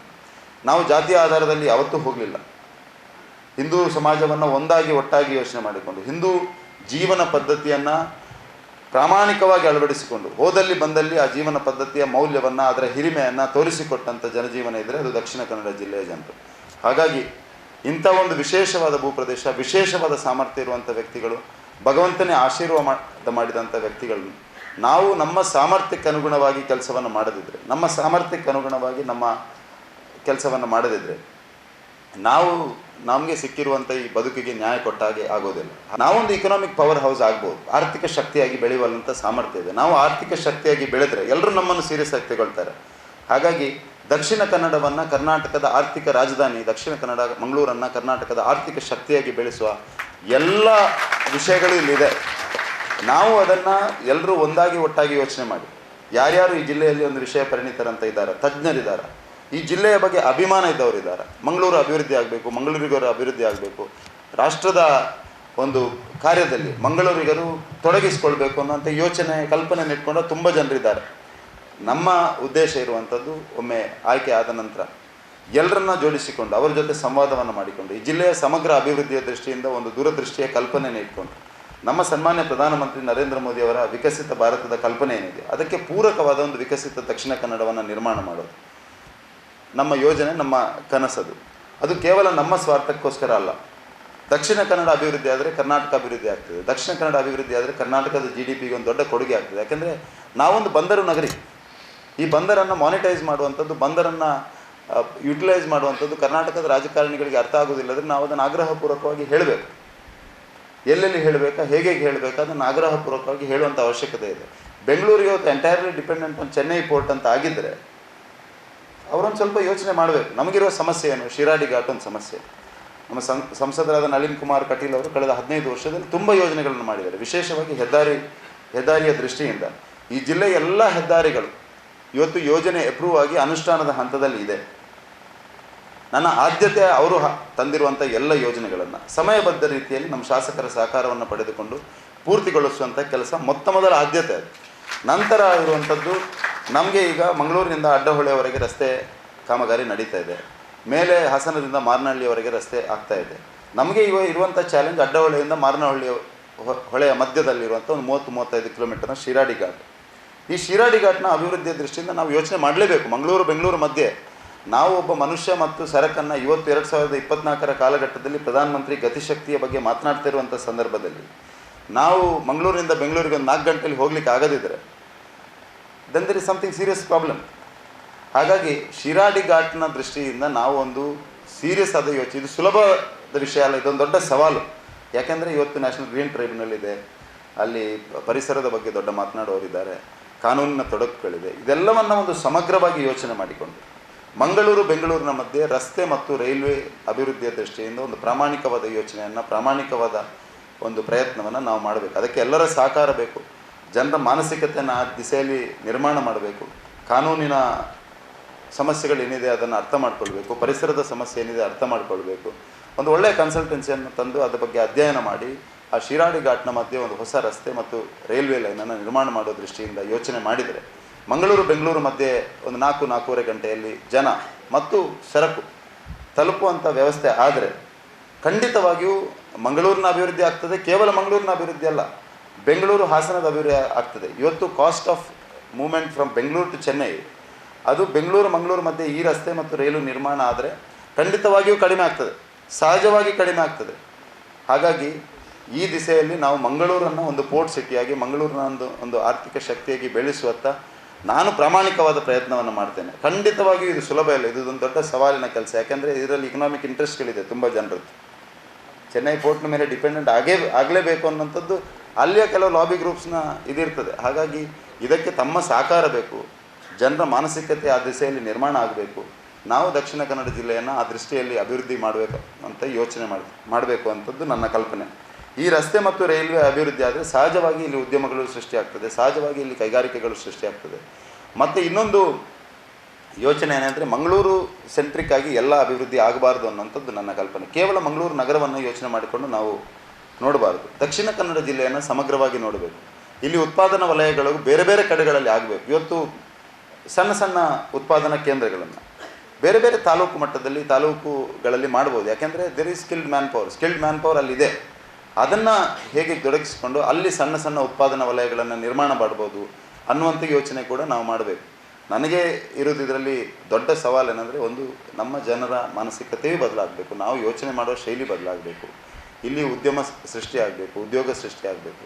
ನಾವು ಒಂದು ಸ್ವಲ್ಪ ಎಸರ್ಟಿವ್ ಆಗಿ ದಕ್ಷಿಣ ಕನ್ನಡ ಜಿಲ್ಲೆಯ ಜನರು, ದಕ್ಷಿಣ ಕನ್ನಡ ಜಿಲ್ಲೆಯ ಜನಪ್ರತಿನಿಧಿಗಳು ಎಸರ್ಟಿವ್ ಆಗಿ ಮಾತನಾಡುವಂಥ ಗುಣಗಳನ್ನು ಬೆಳೆಸ್ಕೊಳ್ಬೇಕು. ಮತ್ತು ಪ್ರಾಯಶಃ ಭಾರತೀಯ ಜನತಾ ಪಾರ್ಟಿಯಲ್ಲಿ ಬಿಟ್ಟರೆ ಬೇರೆ ಎಲ್ಲಿಯೂ ದಕ್ಷಿಣ ಕನ್ನಡ ಜಿಲ್ಲೆಯ ಜನಪ್ರತಿನಿಧಿಗಳಿಗೆ ಮಾತನಾಡಲಿಕ್ಕೆ ಅವಕಾಶ ಸಿಗಲಿಕ್ಕಿಲ್ಲ. ಭಾರತೀಯ ಜನತಾ ಪಾರ್ಟಿ ದಕ್ಷಿಣ ಕನ್ನಡಕ್ಕೆ, ಕರಾವಳಿಗೆ ಒಂದು ವಿಶೇಷವಾದ ಸ್ಥಾನಮಾನವನ್ನು ನಮ್ಮ ಪಾರ್ಟಿ ವ್ಯವಸ್ಥೆಯಲ್ಲೂ ಕೂಡ ಕೊಟ್ಟಿದೆ. ಹಾಗಾಗಿ ಅದನ್ನು ಆಗ್ರಹಪೂರ್ವಕವಾಗಿ ಆದ್ಯತೆಯ ಮುಖಾಂತರ ಮಾಡುವಂಥ ಕೆಲಸವನ್ನು ನಾನು ಮಾಡ್ತೇನೆ ಅಂತ ಈ ಸಂದರ್ಭದಲ್ಲಿ ಹೇಳ್ತಾ, ನನ್ನ ಬದ್ಧತೆ ಹಿಂದುತ್ವಕ್ಕೆ ನಿರಂತರವಾಗಿರ್ತದೆ. ಯಾಕೆಂದರೆ ನಾವು ಹಿಂದುತ್ವದ ಆಧಾರದಲ್ಲಿಯೇ ಈ ಜಿಲ್ಲೆಯನ್ನು ಕಟ್ಟಿ ಬೆಳೆಸಿದ್ದೇವೆ ಮತ್ತು ಹಿಂದುತ್ವದ ಆಧಾರದಲ್ಲೇ ನಾವು ಮುಂದೆ ಹೋಗಬೇಕು. ಅದರಲ್ಲಿ ಎರಡು ಪ್ರಶ್ನೆ ಇಲ್ಲ. ಹಿಂದುತ್ವದ ಆಧಾರದಲ್ಲಿ ಈ ಜಿಲ್ಲೆಯ ಅಭಿವೃದ್ಧಿಯನ್ನು ಮಾಡುವಂಥ ಪ್ರಾಮಾಣಿಕ ಪ್ರಯತ್ನವನ್ನು ಮಾಡ್ತೇನೆ. ಈ ಸಂದರ್ಭದಲ್ಲಿ ಏನೂ ಆಶ್ವಾಸನೆಯನ್ನು ಕೊಡೋದಿಲ್ಲ. ನಾನು ಇಷ್ಟು ಮಾತ್ರ ಹೇಳಲಿಕ್ಕೆ ಬಯಸ್ತಾ ಇದ್ದೇನೆ, ಕಾರ್ಯಕರ್ತರ ಪ್ರೀತಿ ವಿಶ್ವಾಸವನ್ನು ಉಳಿಸಿಕೊಳ್ಳುವಂಥ ಪ್ರಾಮಾಣಿಕ ಪ್ರಯತ್ನವನ್ನು ಮಾಡ್ತೇನೆ. ಕಾರ್ಯಕರ್ತರ ಪ್ರೀತಿ ವಿಶ್ವಾಸ ಸಹಕಾರವನ್ನು ಪಡೆದುಕೊಂಡು ಜಿಲ್ಲೆಯ ಜನರ ಮತದಾರರ ಅಪೇಕ್ಷೆ ಆಕಾಂಕ್ಷೆಗಳೇನಿದೆಯಾ ಅದಕ್ಕೆ ಪೂರಕವಾಗಿ ಒಂದು ವಿಕಸಿತ ದಕ್ಷಿಣ ಕನ್ನಡವನ್ನು ನಿರ್ಮಾಣ ಮಾಡಲಿಕ್ಕೆ ಒಂದು ದೂರದೃಷ್ಟಿಯ ಕಲ್ಪನೆ, ಎಲ್ಲ ವಿಷಯಗಳ ಅಧ್ಯಯನವನ್ನು ಮಾಡಿ ಪ್ರಾಮಾಣಿಕವಾದಂಥ ಒಂದು ವಿಷನ್ ಡಾಕ್ಯುಮೆಂಟನ್ನು ಜನರ ಮುಂದೆ ಇಡುವಂಥ ಪ್ರಯತ್ನವನ್ನು ನಾನು ಆಯ್ಕೆಯಾದ ನಂತರ ಸ್ವಲ್ಪ ಸಮಯವನ್ನು ತೆಗೆದುಕೊಂಡು ಅದನ್ನು ಇಟ್ಕೊಳ್ಳುವಂಥ ದೂರದೃಷ್ಟಿಯ ಒಂದು ವಿಷನ್ ಡಾಕ್ಯುಮೆಂಟನ್ನು ಮಾಡುವಂಥ ಒಂದು ಪ್ರಯತ್ನವನ್ನು ಮಾಡ್ತೇನೆ. ಕೇವಲ ವಿಷನ್ ಡಾಕ್ಯುಮೆಂಟ್ ಅಲ್ಲ, ಆ ವಿಷನ್ ಡಾಕ್ಯುಮೆಂಟ್ನಲ್ಲಿರುವಂಥ ಪಾಯಿಂಟ್ಸ್ಗಳ ಆಧಾರದಲ್ಲಿ ಒಂದು ಆ್ಯಕ್ಷನ್ ಗ್ರೂಪ್ಗಳನ್ನು ಬೇರೆ ಬೇರೆ ವ್ಯವಸ್ಥೆಗೆ, ಅದು ಪ್ರವಾಸೋದ್ಯಮ ಕ್ಷೇತ್ರ ಇರ್ಬೋದು, ಮೂಲಭೂತ ಸೌಕರ್ಯ ಇರ್ಬೋದು, ಮಹಿಳೆಯರ ಸ್ವಾವಲಂಬನೆ ಇರ್ಬೋದು, ಯುವಕರಿಗೆ ಉದ್ಯೋಗದ ದೃಷ್ಟಿಯಿಂದ ಇರ್ಬೋದು, ಒಂದಷ್ಟು ಆ್ಯಕ್ಷನ್ ಗ್ರೂಪ್ಗಳನ್ನು ಜನರನ್ನು ನಿಮ್ಮನ್ನೇ ತೊಡಗಿಸಿಕೊಂಡು ನಿಮ್ಮ ಮುಖಾಂತರ ಆ ಕೆಲಸಗಳನ್ನು ಮಾಡಿಕೊಂಡು, ಯಾಕಂದರೆ ಒಬ್ಬನಿಗೆ ಏನೂ ಮಾಡಲಿಕ್ಕೆ ಸಾಧ್ಯ ಇಲ್ಲ. ದಕ್ಷಿಣ ಕನ್ನಡ ಜಿಲ್ಲೆಯ ಜನರನ್ನು ತೊಡಗಿಸಿಕೊಂಡು ಆ ಕೆಲಸವನ್ನು ಮಾಡುವಂಥ ಪ್ರಾಮಾಣಿಕ ಪ್ರಯತ್ನವನ್ನು ಮಾಡ್ತೇನೆ. ಅದಕ್ಕೆ ಶಾಸಕರ ಸಹಕಾರವನ್ನು ಪಡೆಯುತ್ತೇನೆ, ನನ್ನ ಪಾರ್ಟಿಯ ಸಹಕಾರವನ್ನು ಪಡೆಯುತ್ತೇನೆ, ರಾಜ್ಯ ಸರ್ಕಾರದ ಅಧಿಕಾರಿಗಳ ವಿಶೇಷ. ದಕ್ಷಿಣ ಕನ್ನಡ ಜಿಲ್ಲೆಯ ಜನರು ಎಲ್ಲೆಲ್ಲಿ ಹೋಗಿ ಉದ್ಯಮವನ್ನು ಸ್ಥಾಪನೆ ಮಾಡಿ ಯಶಸ್ವಿಯಾಗಿದ್ದಾರೆ, ಅವರನ್ನು ದಕ್ಷಿಣ ಕನ್ನಡ ಜಿಲ್ಲೆಯ ಅಭಿವೃದ್ಧಿಯ ದೃಷ್ಟಿಯಿಂದ ತೊಡಗಿಸಿಕೊಳ್ಳಲು, ಅವರ ಮಾರ್ಗದರ್ಶನ, ಅವರನ್ನು ಇನ್ವೆಸ್ಟ್ಮೆಂಟ್ ದೃಷ್ಟಿಯಿಂದ, ಇಲ್ಲಿಯ ಯುವಕರಿಗೆ ಪ್ರೋತ್ಸಾಹ ಕೊಡುವ ದೃಷ್ಟಿಯಿಂದ ಯೋಚನೆಗಳನ್ನು ಮಾಡಬೇಕನ್ನುವಂಥದ್ದು ನನ್ನ ಕಲ್ಪನೆ ಇದೆ. ಆ ಕಲ್ಪನೆಗೆ ತಾವೆಲ್ಲ ಶಕ್ತಿ ತುಂಬಬೇಕು. ನಾಳೆ ನಾಮಪತ್ರವನ್ನು ಸಲ್ಲಿಕೆ ಮಾಡ್ತಾ ಇದ್ದೇನೆ. ನಮ್ಮ ಮೊದಲ ಆದ್ಯತೆ ಇರುವಂಥದ್ದು ಚುನಾವಣೆಯನ್ನು ದೊಡ್ಡ ಬಹುಮತದಲ್ಲಿ ಗೆಲ್ಲಬೇಕು. ಯಾಕೆಂದರೆ ದಕ್ಷಿಣ ಕನ್ನಡ ಜಿಲ್ಲೆಯನ್ನು ಹಿಂದುತ್ವದ ಭದ್ರಕೋಟೆಯಾಗಿ ಉಳಿಸಿಕೊಳ್ಳುವಂಥ ಒಂದು ದೊಡ್ಡ ಜವಾಬ್ದಾರಿ ನಮ್ಮ ಮೇಲೆ ಇದರಲ್ಲಿ ಎರಡು ಪ್ರಶ್ನೆ ಇಲ್ಲ. ಈ ಜಿಲ್ಲೆ ಇವತ್ತು ದೊಡ್ಡ ಸವಾಲಿನ ಜಿಲ್ಲೆ. ಈ ಜಿಲ್ಲೆಯಲ್ಲಿ ಒಂದು ತುಂಬ ಚಾಲೆಂಜಸ್ಗಳಿದೆ. ಎರಡನ್ನೂ ಒಂದಾಗಿ ಒಟ್ಟಾಗಿ ಯೋಚನೆ ಮಾಡಿ ಮುಂದಡಿಯೋಣ. ತಮ್ಮೆಲ್ಲರ ಸಹಕಾರವನ್ನು ಕೋರ್ತಾ ಇದ್ದೇನೆ. ತಮ್ಮ ಆಶೀರ್ವಾದ ನನ್ನ ಮೇಲೆ ಇರಲಿ, ತಮ್ಮ ಪ್ರೀತಿ ವಿಶ್ವಾಸ ನಿರಂತರವಾಗಿ ನನ್ನ ಮೇಲೆ ಇರಲಿ ಅಂತ ಪ್ರಾರ್ಥನೆ ಮಾಡ್ತಾ ನನ್ನ ಮಾತನ್ನು ಮುಗಿಸ್ತಾ ಇದ್ದೇನೆ. ಹಿರಿಮೆಯನ್ನು ಉಳಿಸಿಕೊಂಡು ಸಮಗ್ರ ಅಭಿವೃದ್ಧಿಯ ವಿಶೇಷ ಕನಸನ್ನು ಇಟ್ಕೊಂಡು ಜಿಲ್ಲೆಯನ್ನು ಕರ್ನಾಟಕದ ಆರ್ಥಿಕ ಶಕ್ತಿಯನ್ನಾಗಿ ಮೂಡಿಸುವಂತ ನೆಲೆಯಲ್ಲಿ ಕೆಲಸವನ್ನು ಮಾಡುತ್ತೇನೆ ಎನ್ನುವಂತ ಮಾತುಗಳನ್ನಾಡಿದಂತ ನಮ್ಮ ದಕ್ಷಿಣ ಕನ್ನಡ ಜಿಲ್ಲೆಯ ಲೋಕಸಭಾ ಚುನಾವಣೆಯ ಬಿಜೆಪಿ ಅಭ್ಯರ್ಥಿಗಳಾಗಿರ್ತಕ್ಕಂಥ ಕ್ಯಾಪ್ಟನ್ ಬ್ರಿಜೇಶ್ ಚೌಟ ಇವರಿಗೆ ವಂದನೆಗಳು. ಕಾರ್ಯಕ್ರಮದ ಅಂತಿಮವಾಗಿ ವಂದನಾರ್ಪಣೆ. ಪ್ರಕೋಷ್ಠಗಳ ಸಹ ಸಂಯೋಜಕರಾಗಿರ್ತಕ್ಕಂಥ ಪ್ರಸನ್ನ ದಂಬಿಗಳು ನಮ್ಮೆಲ್ಲರ ನೆಚ್ಚಿನ ಜಿಲ್ಲಾಧ್ಯಕ್ಷರಾದ ಸತೀಶ್ ಕುಂಪಲ ಇವರಿಗೂ ಧನ್ಯವಾದಗಳು. ಹಾಗೆ ನಮ್ಮ ಕ್ಲಸ್ಟರ್ನ ಸಂಚಾಲಕರು ಮತ್ತು ಮಾಜಿ ವಿಧಾನಸಭಾ ಪರಿಷತ್ತಿನ ಸದಸ್ಯರಾಗಿರುವ ಭಾನು ಪ್ರಕಾಶ್ ಜಿ ಇವರಿಗೂ ಧನ್ಯವಾದಗಳು. ನಮ್ಮ ನೆಚ್ಚಿನ ಅಭ್ಯರ್ಥಿಯಾಗಿರುವ ಕ್ಯಾಪ್ಟನ್ ಬ್ರಿಜೇಶ್ ಚೌಟ ಅವರಿಗೂ ಧನ್ಯವಾದಗಳು. ನಮ್ಮ ಪ್ರೇಮಾನಂದ್ ಶೆಟ್ಟಿ ಇವರಿಗೂ ಧನ್ಯವಾದಗಳು. ಹಾಗೆ ನಮ್ಮ ಸಂಪನ್ಮೂಲ ವ್ಯಕ್ತಿಯಾಗಿರುವ ಶ್ರೀ ಹಿರಿಯರೂ ಆದ ಶಿಕಾರಿಪುರ ಕೃಷ್ಣಮೂರ್ತಿಯವರಿಗೂ ಧನ್ಯವಾದಗಳು. ನಮ್ಮ ಕೈಗಾರಿಕಾ ಪ್ರಕೋಷ್ಠದ ಜಿಲ್ಲಾ ಸಂಚಾಲಕರಾದ ಸತೀಶ್ ಕರ್ಕೇರ ಇವರಿಗೂ ಧನ್ಯವಾದಗಳು. ನೆರೆದಿರುವ ಎಲ್ಲರಿಗೂ ಒಂದೇ ಮಾತಿನಲ್ಲಿ ಧನ್ಯವಾದಗಳನ್ನು ತಿಳಿಸುತ್ತೇನೆ.